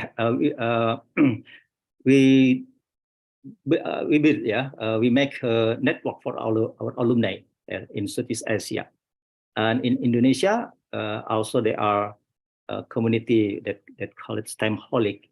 These alumni increase their capacity and also their program that we assisted to the others teachers. For example, for the assessment, yeah, like the assessment that we conduct during the pandemic in online mode. Yeah, we adapt the assessment so that they can be assessed by the teacher and student in their home, and also course and workshops from online, full online, hybrid, yeah, into the on-site now. We conduct step by step during the pandemic to the post-pandemic. Then we change our management, our assessment, and our evolution during the pandemic. We also have during the pandemic the initiative for international symposium, international webinar and conference. During the pandemic, there are a lot of inter-collaboration agenda, yeah, that we have from Europe and from America, for example, the NCTMs against it, and also the joint conference that we can have in 2021, yeah, in hybrid mode. This is very exciting for us because in Indonesia, I also have the travel restriction and some restriction for the conduct activity in offline. And also during the pandemic, we expand our academic publication from only the journal, academic journal, what called it Southeast Asia Mathematics Edition Journal. We also have the new academic publication that we call it symmetrical. That is a bulletin. We propose this for the teachers to use their own language to share their best practice in during the pandemic, so they can give their paper in their own language. So in this bulletin, we share the ideas and the best practice in 2 languages, the own language and the English, in English. It will be time to conclude now. Okay. This is some under agenda and remark and conclusion. So the COVID-19 pandemic provides several challenges and opportunities to us in adapting the professional development program for mathematics teachers. But several new normal programs emerged from the pandemic, such as integrating ICT in mathematics, online big data, and also focusing on basic mathematics and numeracy skills that Masami mentioned before, that including the computational thinking that arise from the pandemic, and also intimacy with the 21st century skill. And national and international collaboration between institutions rise during the pandemic. This is very helpful for us to stay and sustain for the program for mathematics teacher in our regions in Southeast Asia. Thank you very much for your attention. Back to the moderator. Thank you, Sumardiano. And there is one last intervention by 4 researchers from JICA in Japan. Keiji Nakajima, Kazuko Setoguchi, Kenta Nagasawa, and Miya Yoshimura. This will be by video, so please. It is a pleasure to be invited here today. Let me start by introducing ourselves. I am Ryota Murata, and I come from JICA headquarters in Tokyo. I'm in charge of the Basic Education Department. This presentation introduces JICA's Educational Cooperation Initiative, utilizing ICT tools during and after the COVID-19. We have divided our presentation into 4 parts. In the first part, we will introduce JICA. In the second part of the presentation, we will talk about Educational Cooperation Initiative during and after COVID-19. In this part, we will divide 4 sections, introducing projects utilizing ICT tools, developing a math calculation app, responding to the online education, and collaborating with private companies. Finally, we will discuss about educational challenges during and after COVID-19. JICA's main aim is to contribute to achieving Sustainable Development Goal 4, ensure inclusive and equitable quality education, and promote lifelong learning opportunities for all. However, the world currently needs to catch up to this goal. Approximately 258 million children and youth are still out of school. Even among those in school, 55% are thought to have yet to reach the minimum proficiency level for basic numeracy and literacy. This situation has been called the learning crisis. The COVID-19 has further accelerated this crisis. To give you an example of this acceleration, the percentage of children who do not acquire basic numeracy and literacy is estimated to have increased by 70%. Let me begin by telling you about our organization. Japan International Cooperation Agency, or JICA, is a Japanese official development assistance executing agency.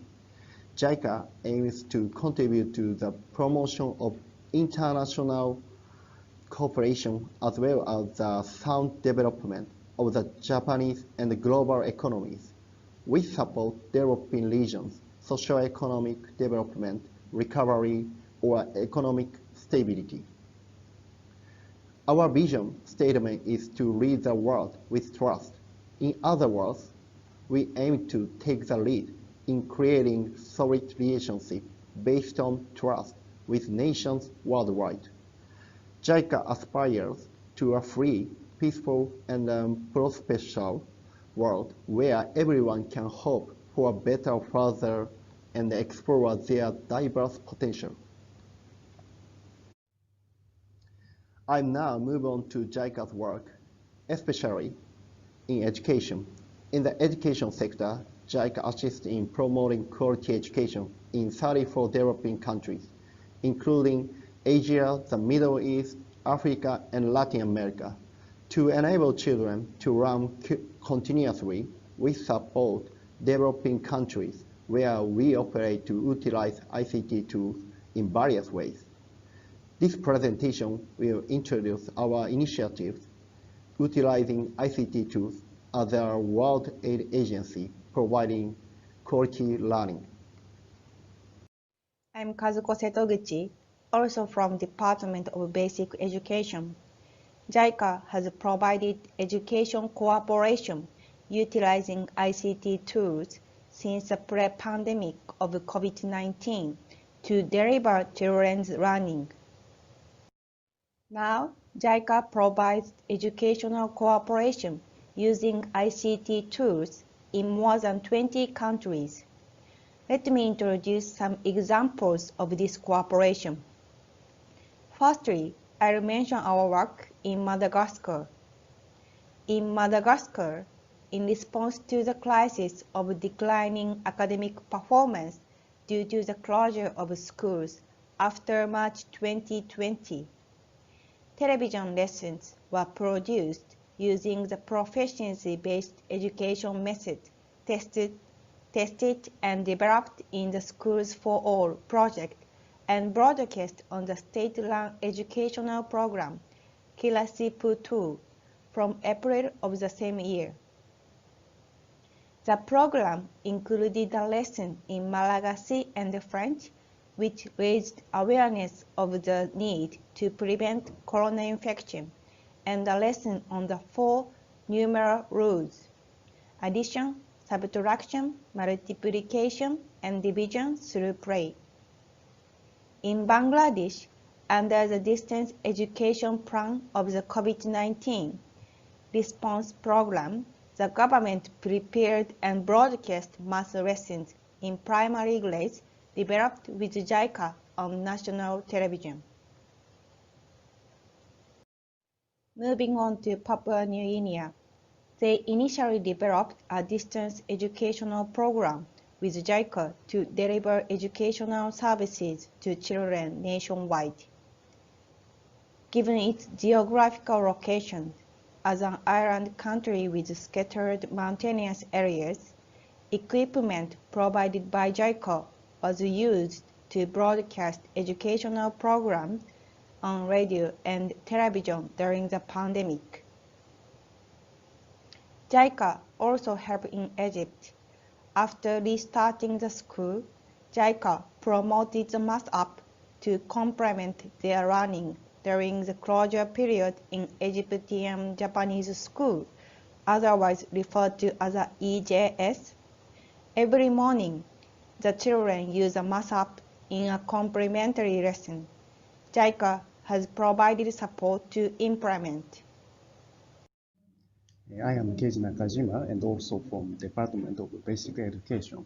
Let me talk about Math Calculation Practice app. There are several difficulties in many developing countries, such as the limited speed of the internet, low-spec devices are utilized in general, and existing offline apps are not sufficiently localized.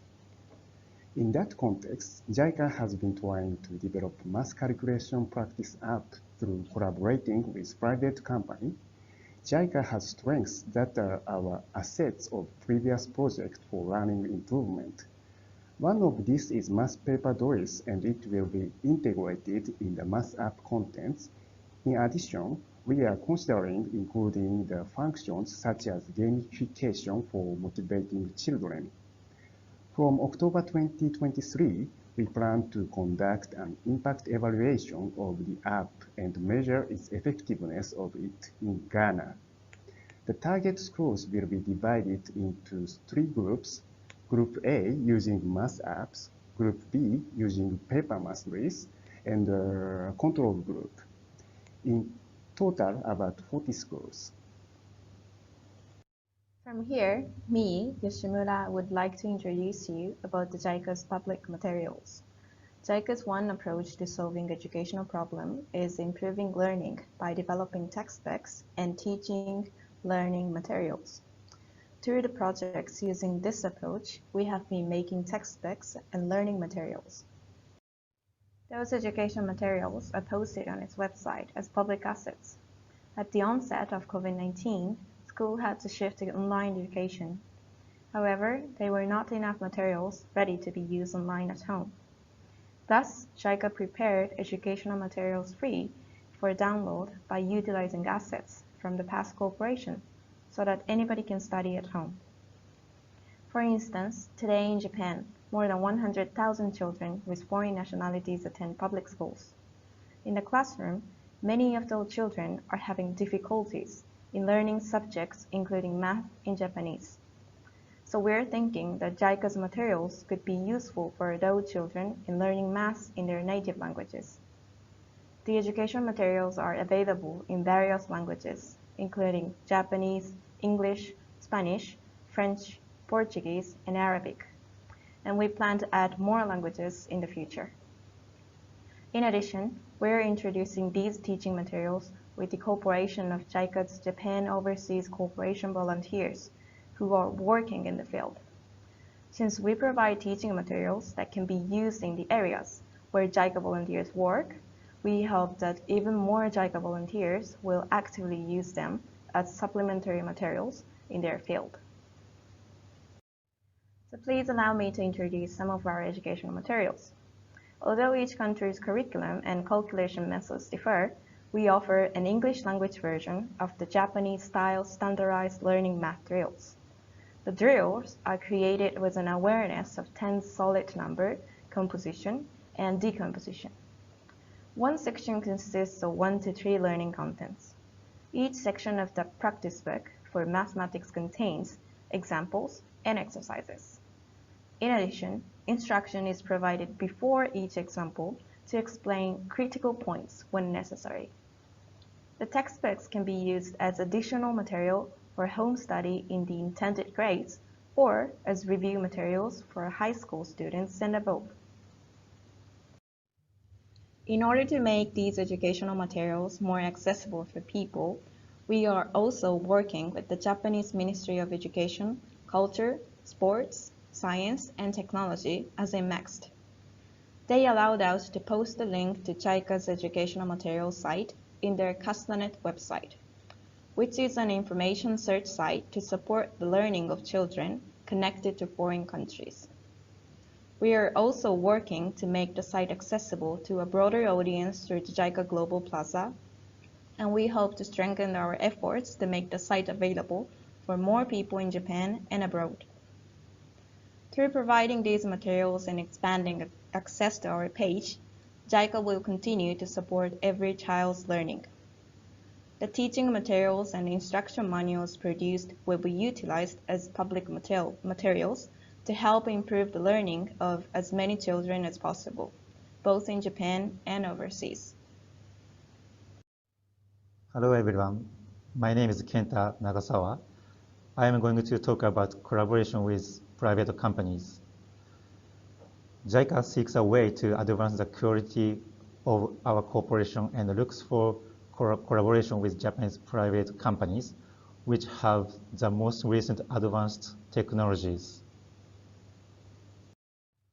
One of those examples is the cooperation with Seiko Epson Corporation, which is a Japanese private company with high expertise in projectors.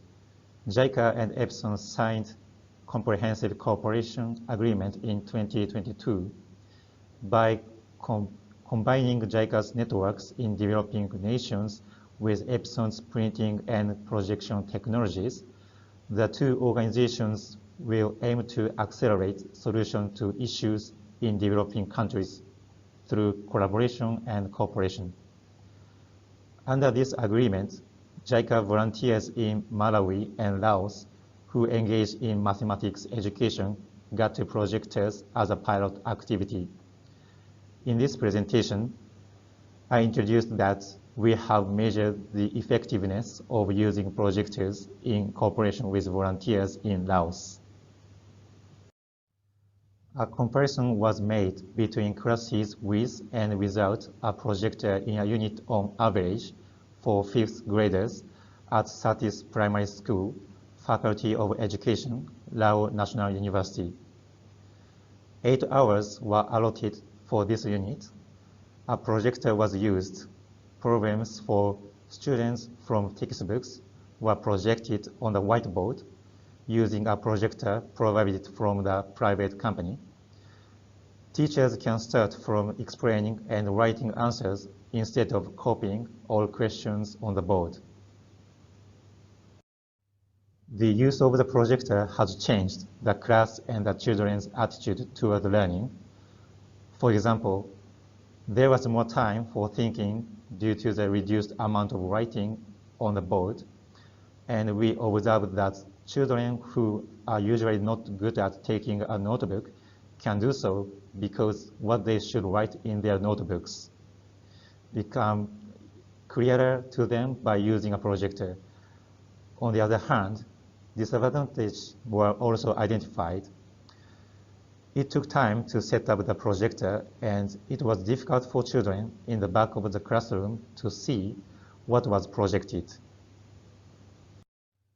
In this pilot activity, there were no statistically significant differences in the result regarding the children's performance on the test. There are 3 factors: teachers' unfamiliarity with the projector, lack of time in classes, and teaching contents they taught using a projector did not necessarily require a projector. Although we found no statistically significant differences, this was a pilot activity. We will continue to examine its effective use from the perspective of whether it leads to improvement of students' learning. To conclude our presentation, I would like to summarize the important points. This brings me to the end of our presentation. I will briefly summarize the key points of our presentation. Accelerated by COVID-19, the use of ICT is required more than ever in the education sector. As we have seen, using ICT has already advanced educational benefits. While it is obvious that SDG 4 cannot be achieved only through the use of ICT alone, ICT has a significant potential to contribute to the achievement of SDG 4. Therefore, we continue to tackle educational challenges. Lastly, we thank all those involved in JICA's project for your cooperation. We will advance with stakeholders in our partner countries to tackle global challenges based on the principle of leading the world with trust. Thank you very much for your kind attention, and that's all from us. This slide is about reference list. Thank you very much for this presentation. So we have a few minutes for some questions. Maybe I will start from questions that was asked on YouTube by Kantiwari, who says that he liked the presentation about Padlet for fostering mathematical discussion, since he uses also in his online class. And he asked, what are the instruments which allow to measure the effectivity of Padlet instruction for math class? So if somebody wants to answer this question, how to measure the effectiveness of Padlet instruction? Alice, you want to? Here I am. Good evening, good morning, evening. We use 2 kinds of analysis for the effectiveness of the Padlet discussion. In the first one, we use also Padlet, not Padlet, for the discussion. And in the case of the Padlet, every student say something or give an idea or a suggestions for the problem.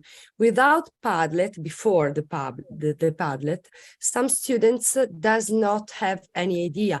Also because in the Padlet you can use also internet, books.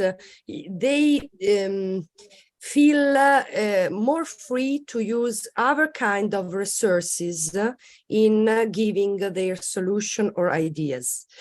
In another case, but I'm sorry, because this is an analysis that are doing Ferdinando Arzarello.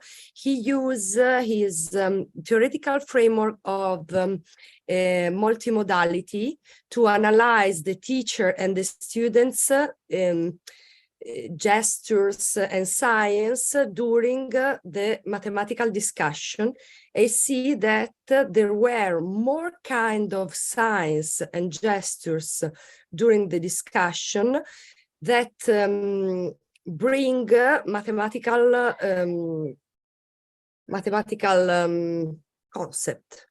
I don't know if I'm clear, if I have answered the question. That is difficult to say because Contiwari is on YouTube, but for me it was quite clear. Do you have other question among the participants or on YouTube?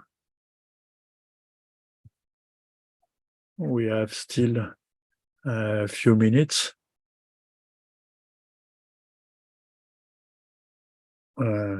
Maybe I would like to ask one question.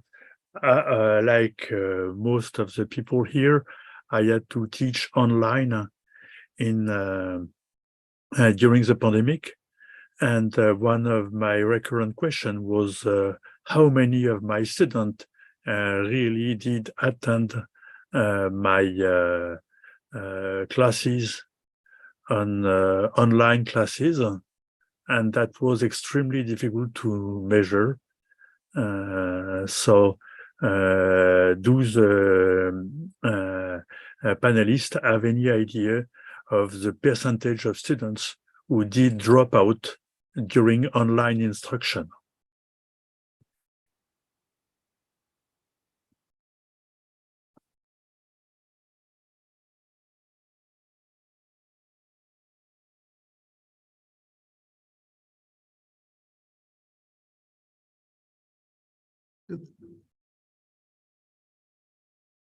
Okay, may I first? Sorry. Yes, please. Or introduction. Okay. Based on our experience, we conduct several courses for the teachers. But we have two kind of class or courses for teachers. First, the regular course. This is for the mathematics teachers from the Southeast Asia. They are representative from each countries. The course is like Dr. Wanabons that said before about the regular courses.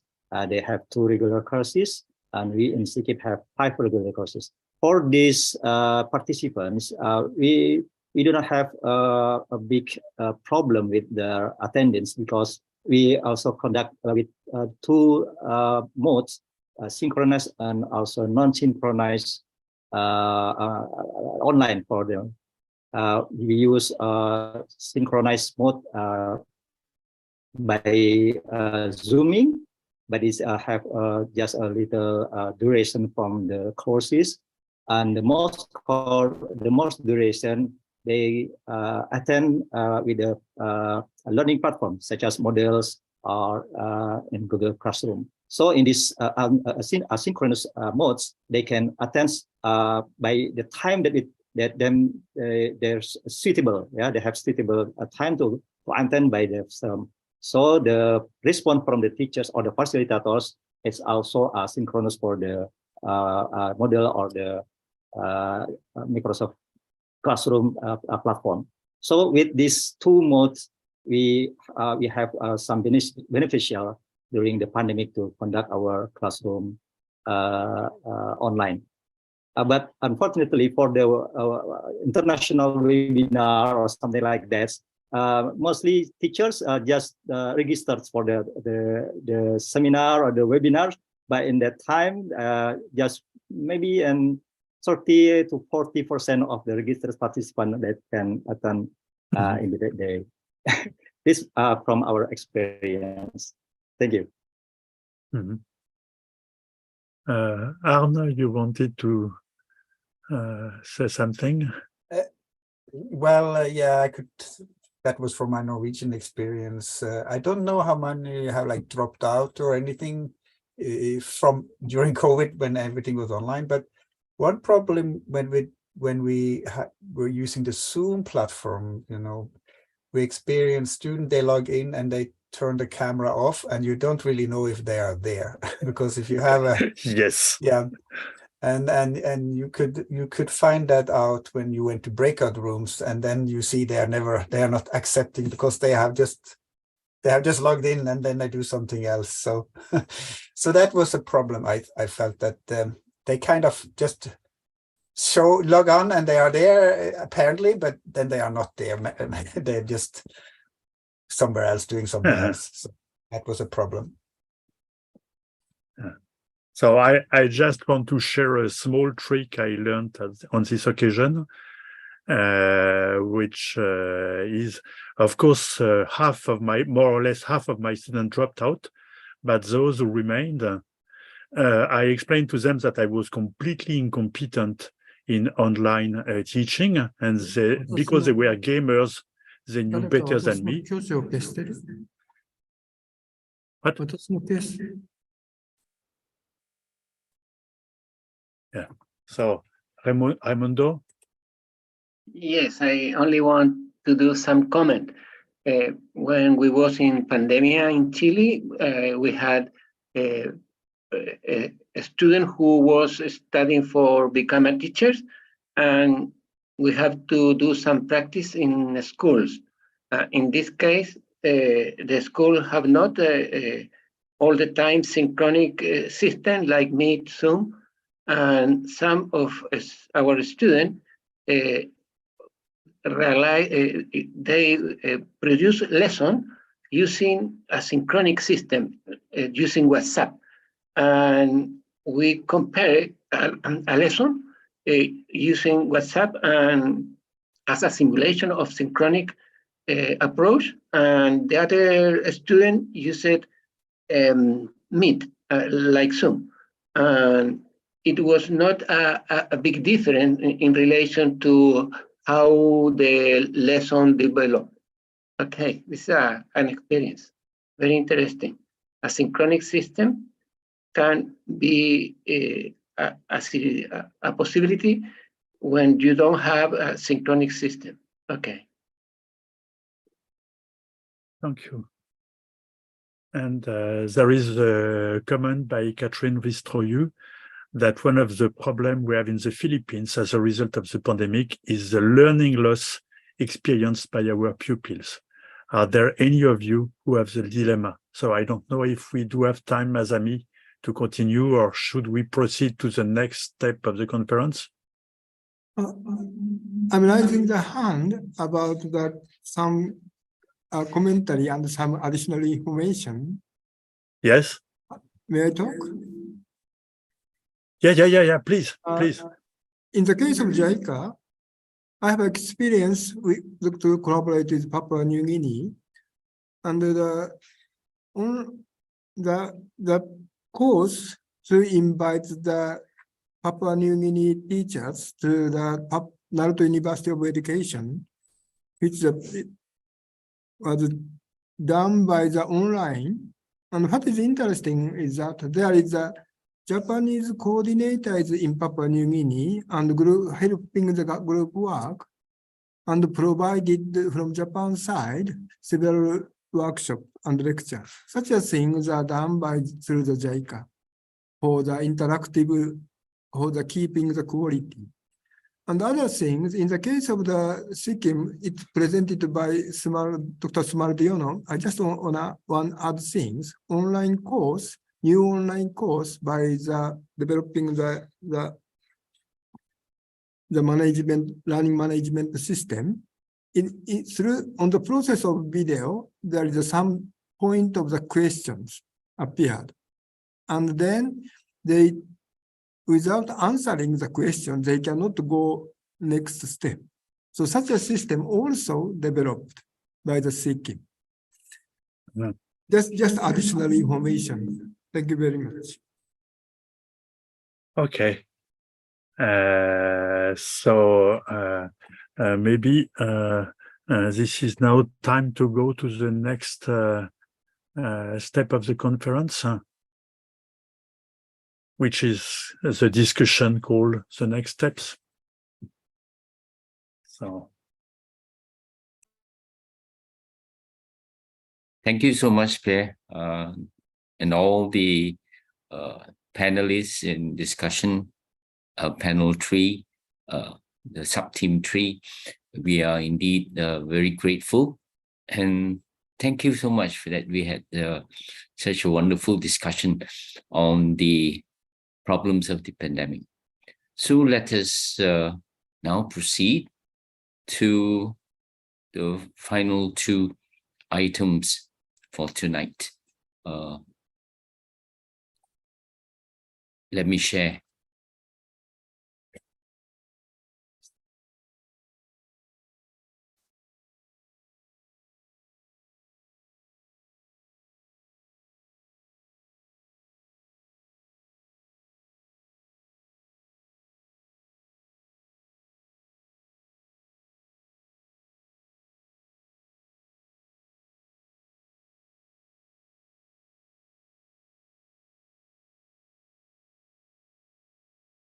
We are almost at the end of our conference.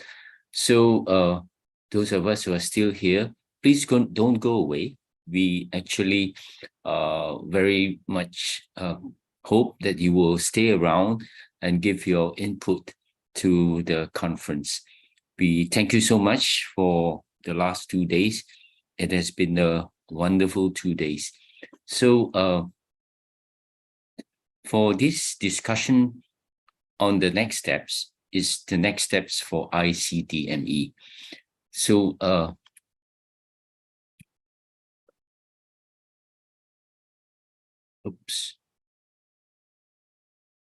okay, let me first elaborate or just explain a little bit on what ICDME is and what we have done so far.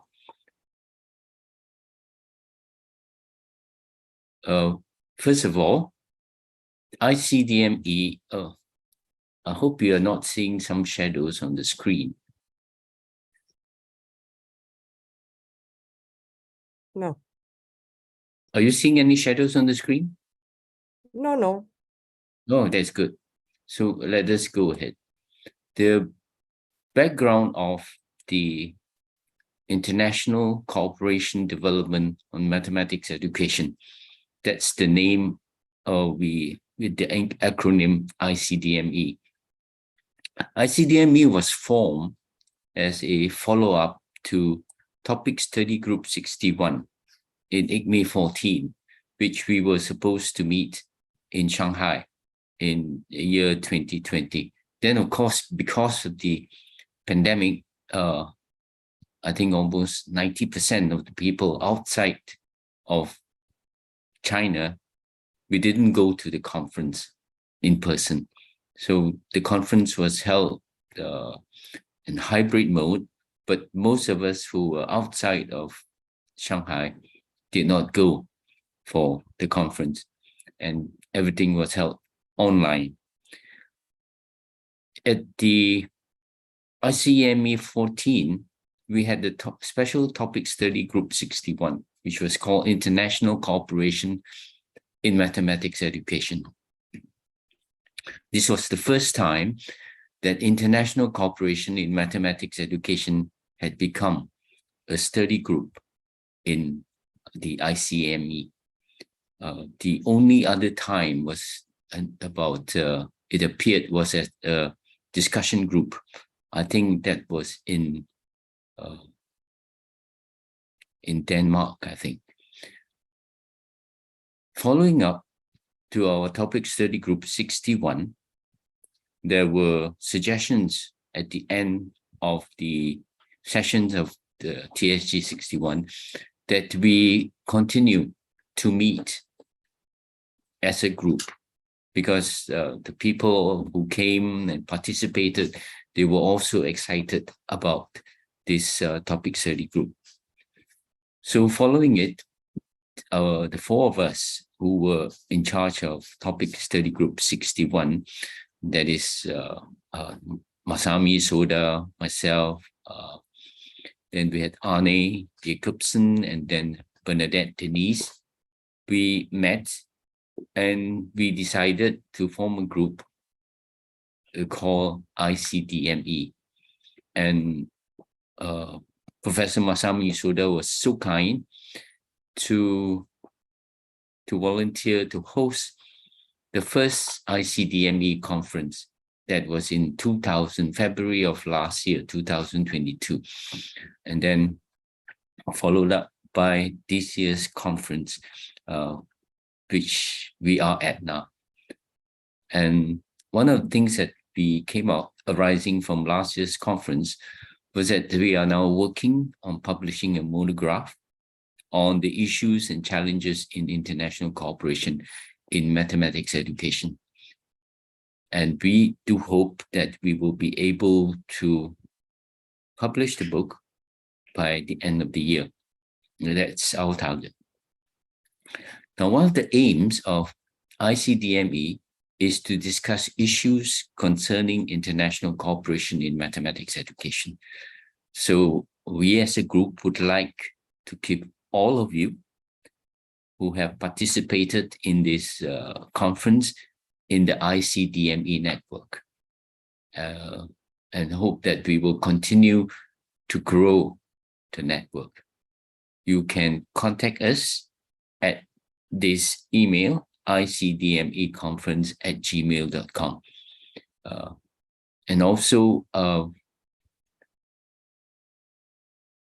CRICED-UT, that is the office of Professor Tsukuba, Masami Soda, has kindly agreed that the ICDME website will be located as a page at the CRICED website, which is stated there.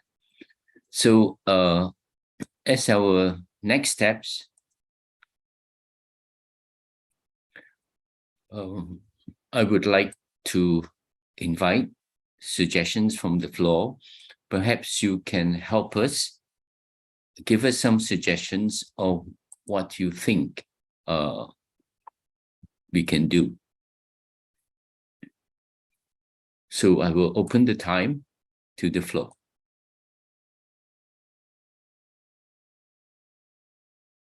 Are there any suggestions?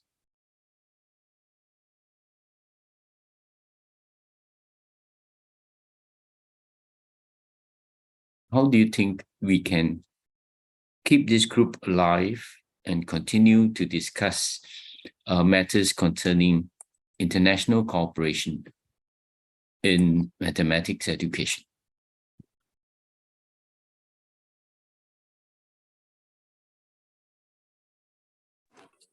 Dr. We hoped is Maitri. Yes, please, Maitri. I think the one that we could keep in mind for the future conference is how we set the themes and the topics consistently, because we have a lot of dimensions of international cooperation in mathematics education around the globe. So how we keep consistencies of what we discuss in the long term, I think that's this very challenges for us from my point of view.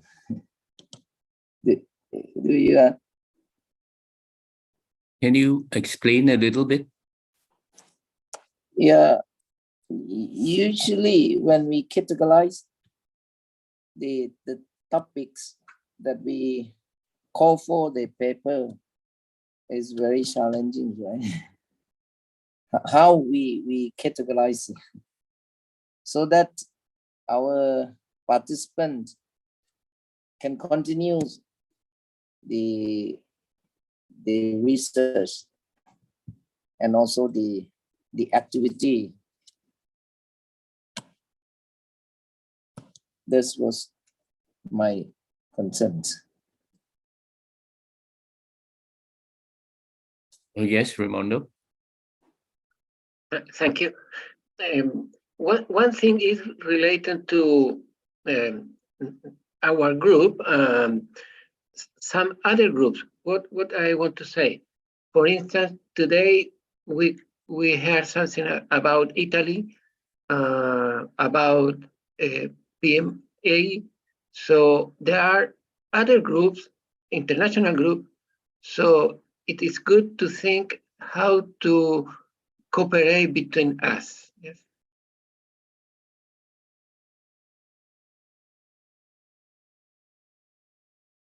Okay, thank you so much.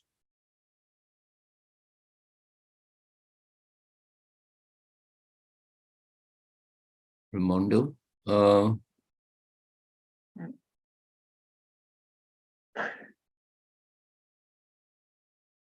Catherine, you want to say something? Yes, good evening, everyone. Am I heard? Yes, we can hear you clearly.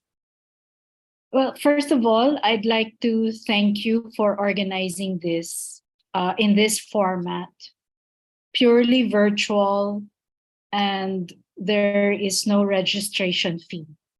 I think because of that format, you were able to reach a lot of mathematics education experts, specialists, teachers, educators. And I wonder if that is something that you can continue doing. That would be very helpful to keep the group together and perhaps even expand the interest and the membership of this informal gathering. Thank you. Thank you.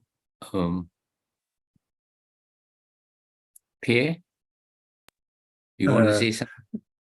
Yeah, very shortly, that I agree with Raimondo, and maybe some interesting initiative would be to make a list of all the activities in the international activities in cooperation, because sometimes there are very interesting things which are not publicized, and it would be quite interesting to have somewhere a repertory of the initiatives like CMO and all the things we have seen today, and I have no doubt that there are others going on. For example, I know about SIMPA and things like this. There are groups who are making international cooperation in mathematics at different levels, and it would be interesting to have a listing. Yes, thank you. There is also from the website,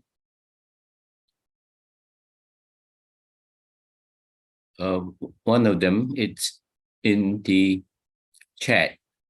We should have regular collaboration sessions, mainly once a month. Let me read. Maybe once a month session from Olivero. There's another one that says, I would like to suggest forming interest groups, especially in mathematics, educational technology. And Alice, okay, you want to say something before you leave? Oh, she has left. Okay, she just says, thank you. Are there any more suggestions? Yes. Can you hear me? Yes, Bernadette, we can hear you. Yes. I think of our international seminar. And so you know it because you came and you spoke for our international seminar.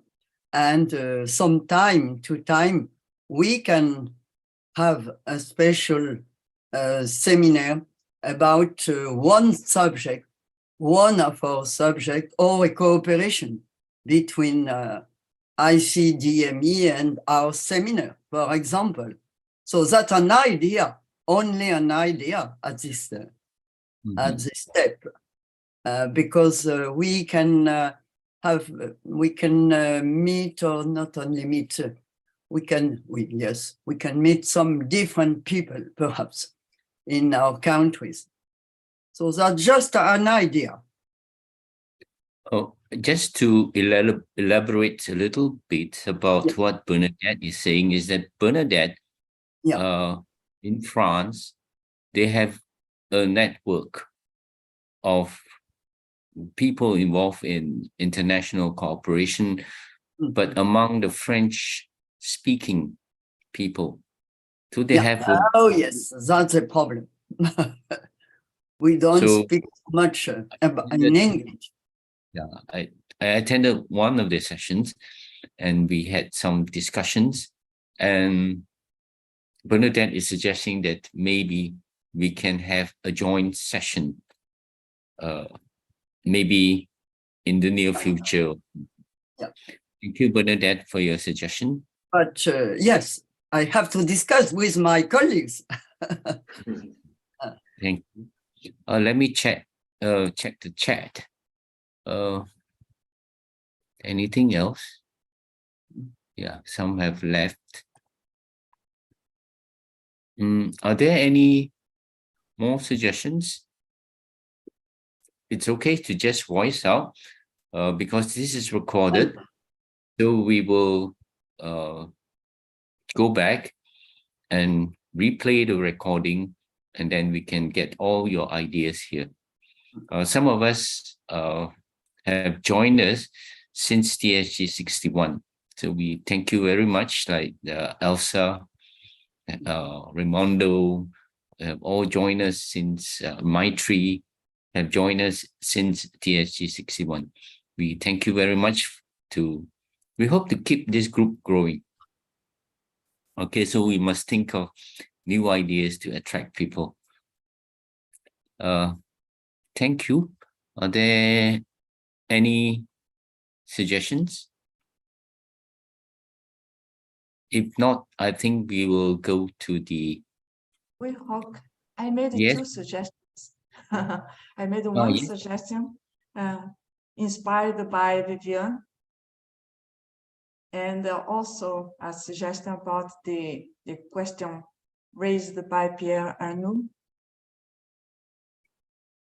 Because yes, indeed, during the pandemic, we did a modeling activity to inspire and motivate the students to understand the pandemic phenomena using the real data provided by the media, and bring in the notion of the function, the variability, and adjusting curves as a mathematical language at the level of high school level, because it was pre-calculus to ease the gap between the high school and the university level mathematics language during the pandemic, because everything was stopped in the school.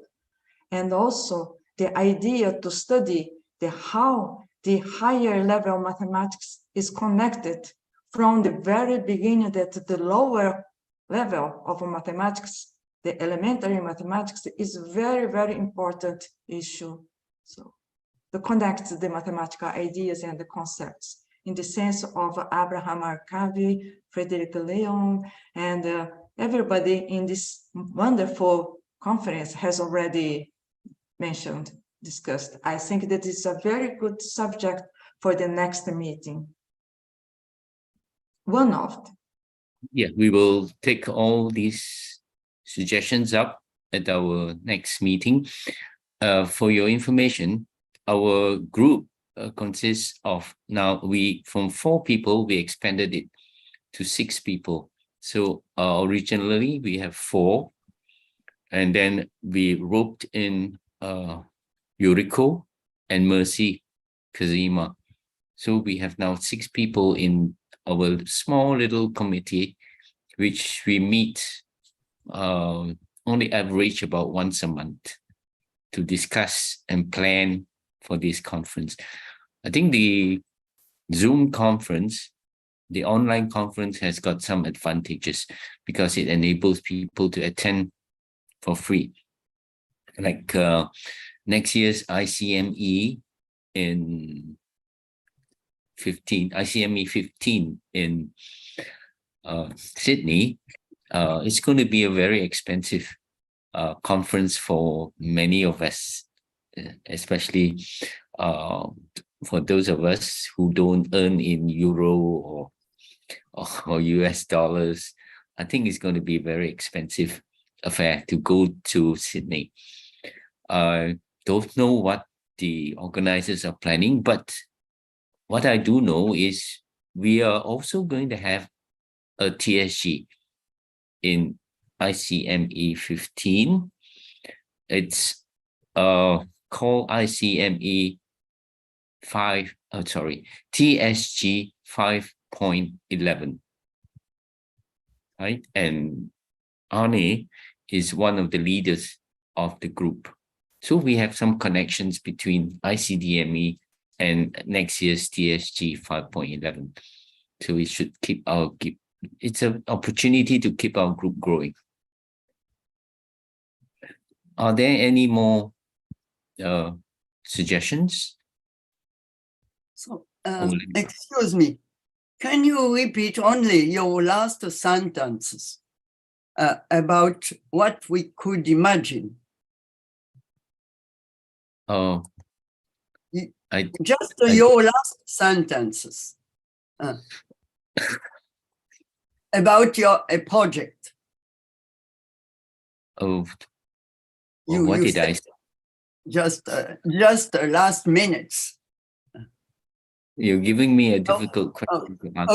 Okay. So we will write. Okay. Thank you. Okay, so let's move on to our closing, and thank you for staying with us.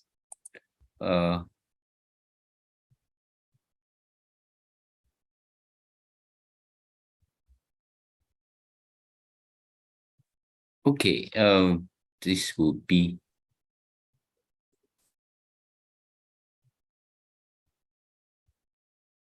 okay. Thank you. Bye. Hold on, please, before you go. I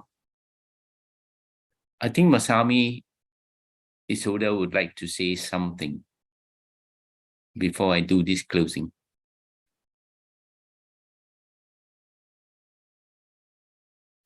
Masami? Yes. Can you see? Okay. Thank you very much for these 2 days. Now, I think I better stop my very experienced, and we experience where that we are living in one group and now collaborating and synchronizing each other, even beyond the time differences. Some of you are early morning and the daytime and the middle of the night. And these significant 2 days were realized by each of your contribution in each of your presentation background. And in each of your presentation background, there are a huge number of collaboration that existed. And finally, we discussed how we collaborated for the next step. And we have a keynote panel and presentation. Each of them provided interesting perspective, informative and significant information for us, for each of us. Thank you very much. And everything we discussed cultural differences, even though we discussed cultural differences and various challenges, we realized a lot of similarity in activity for international collaboration. And then we can imagine the next step for the collaborations. And most of presentation are related to the practice for international collaboration as the meaning of the Dr. Frederick mentioned at the keynote. And as a host of the ICDME and a member of IPC and LOC, I deeply acknowledge all of your contribution and collaboration and participation. Thank you very much. Thank you. And lastly, may I introduce my staff later?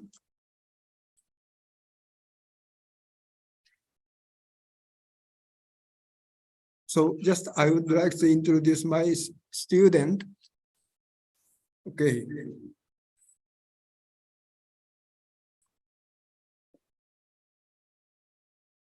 Wow, they have a group of them. That's good.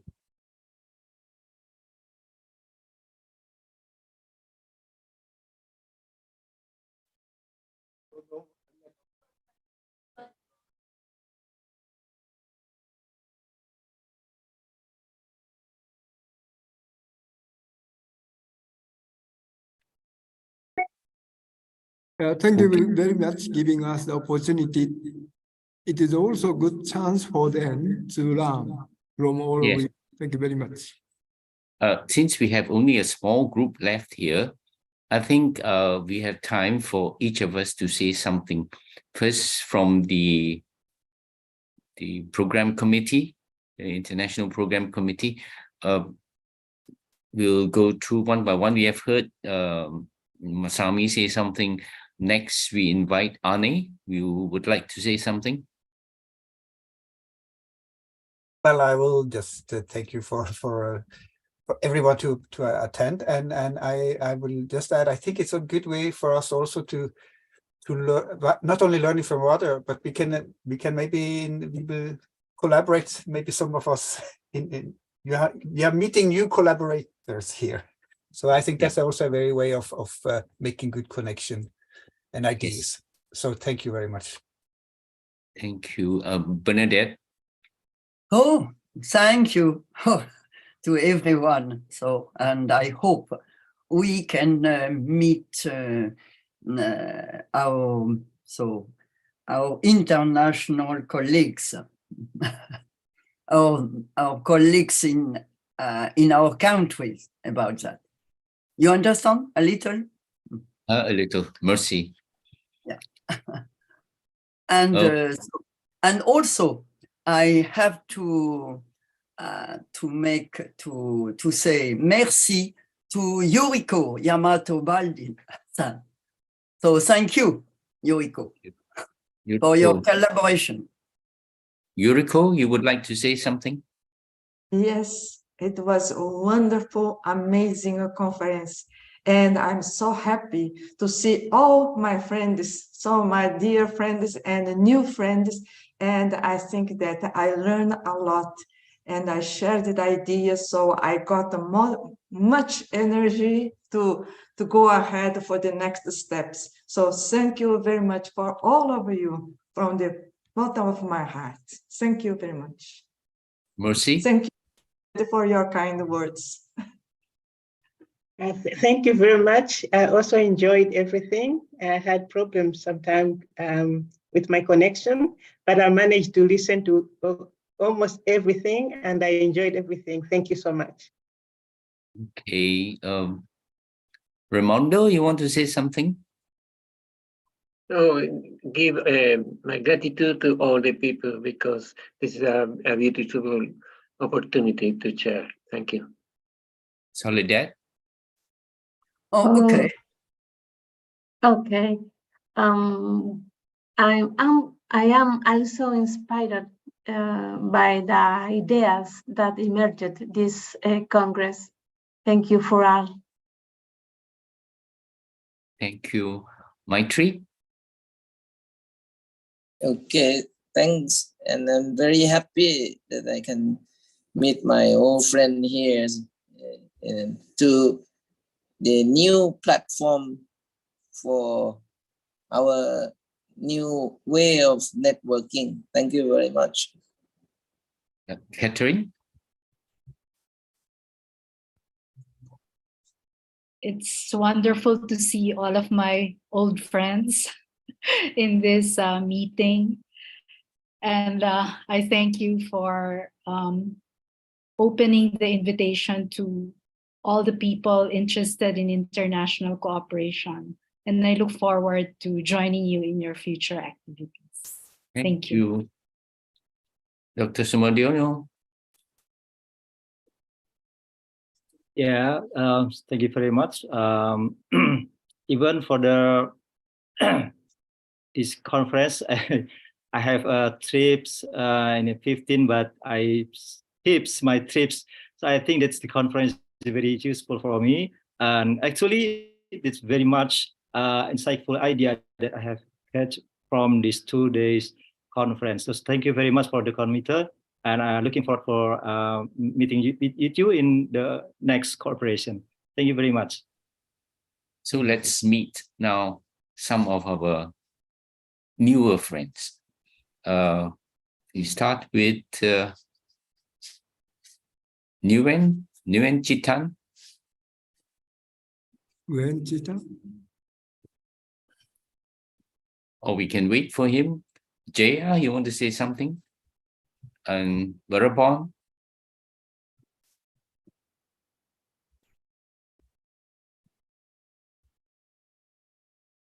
I think this platform is interesting and so many people share the idea, and I think we can continue something like this, but we have to categorize the topic and the subtopic.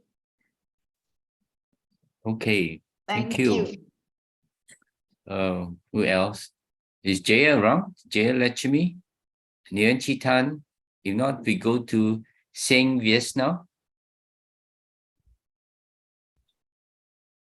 Yes, for all, thank you very much for the committee. And even though I am the first time to meet this group of presentation, but it is very interesting and very useful that we can learn together from different contexts, and we share different idea, and we try to find the good thing that we need to develop our mathematics growth in the near future.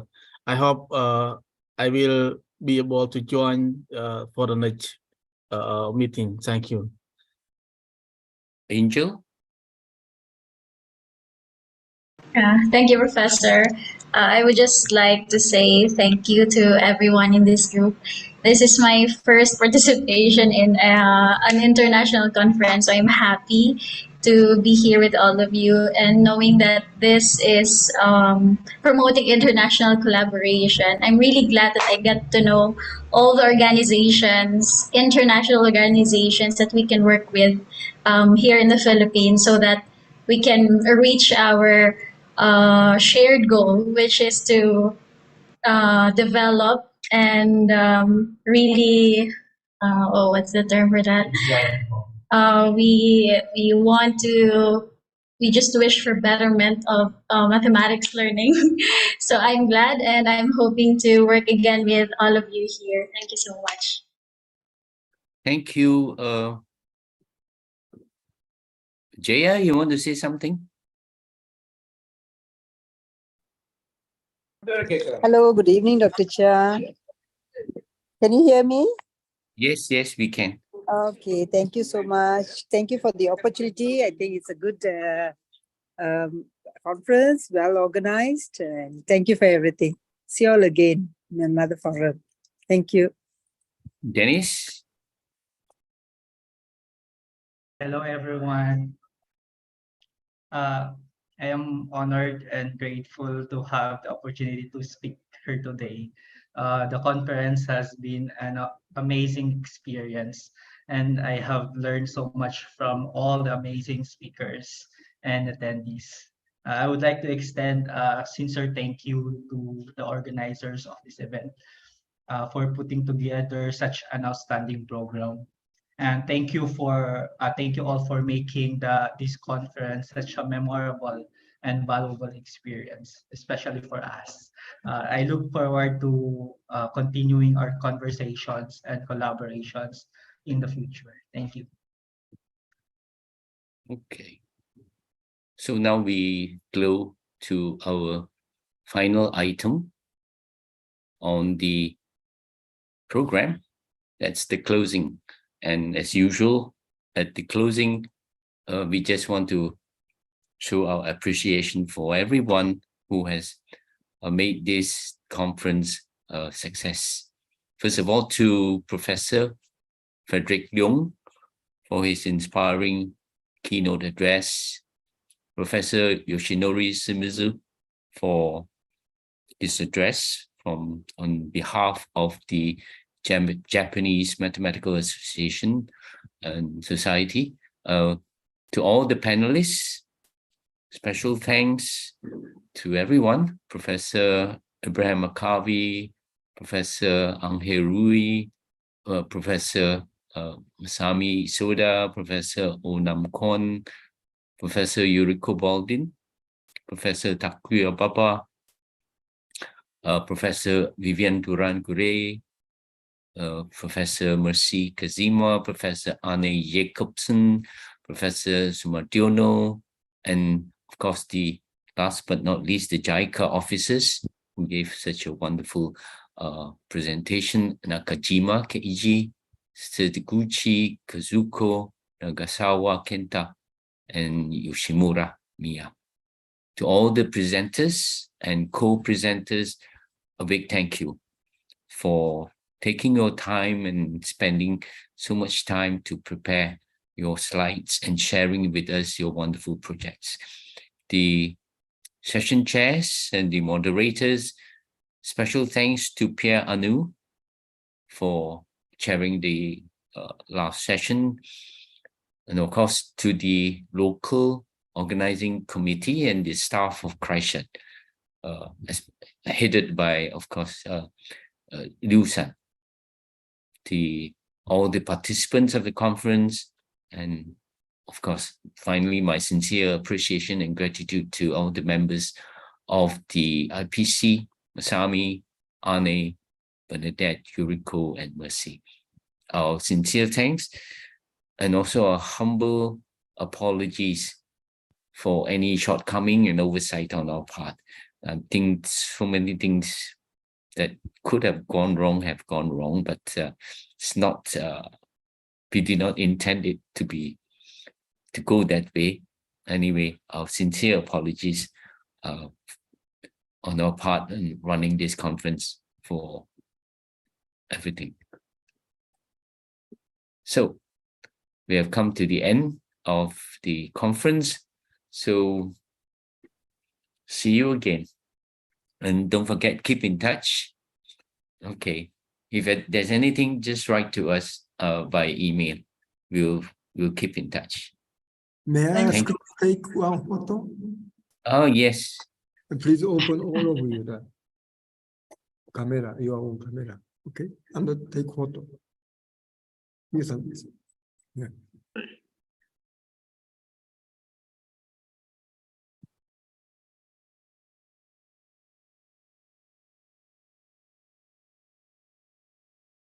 Okay, please turn on your camera.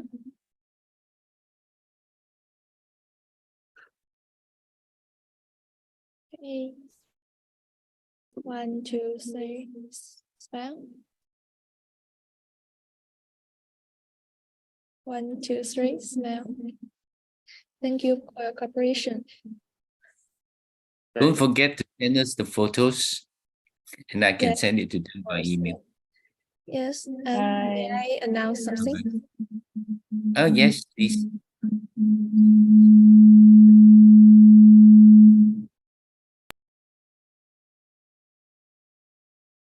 Can you see my screen? Okay. Yes. I'd like to. Now we close the meeting and explain about the certification. So Lisa. Yes. I would like to announce how to get e-certificate of participants. And here is the example of our certificate of participation.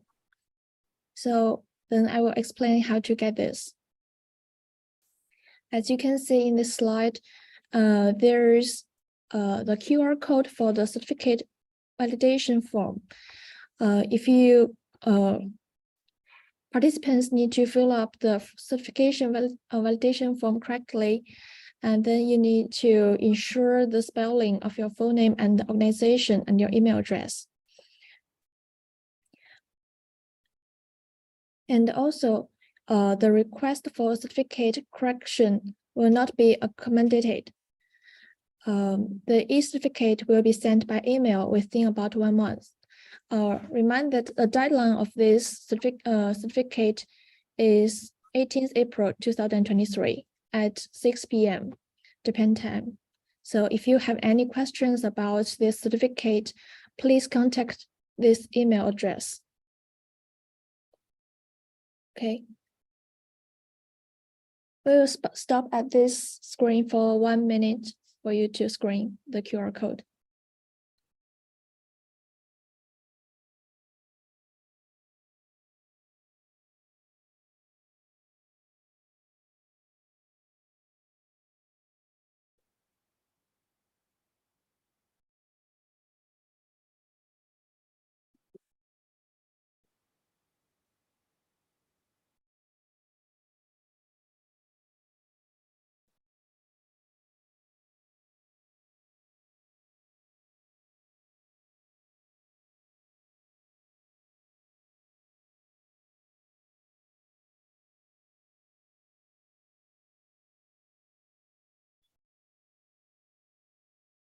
Okay, thank you for participating in today's ICDME Tsukuba 2023 conference, and also to all the participants on YouTube.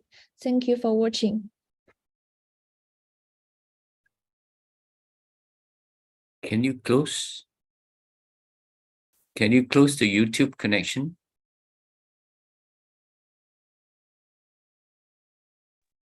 Is the YouTube connection closed?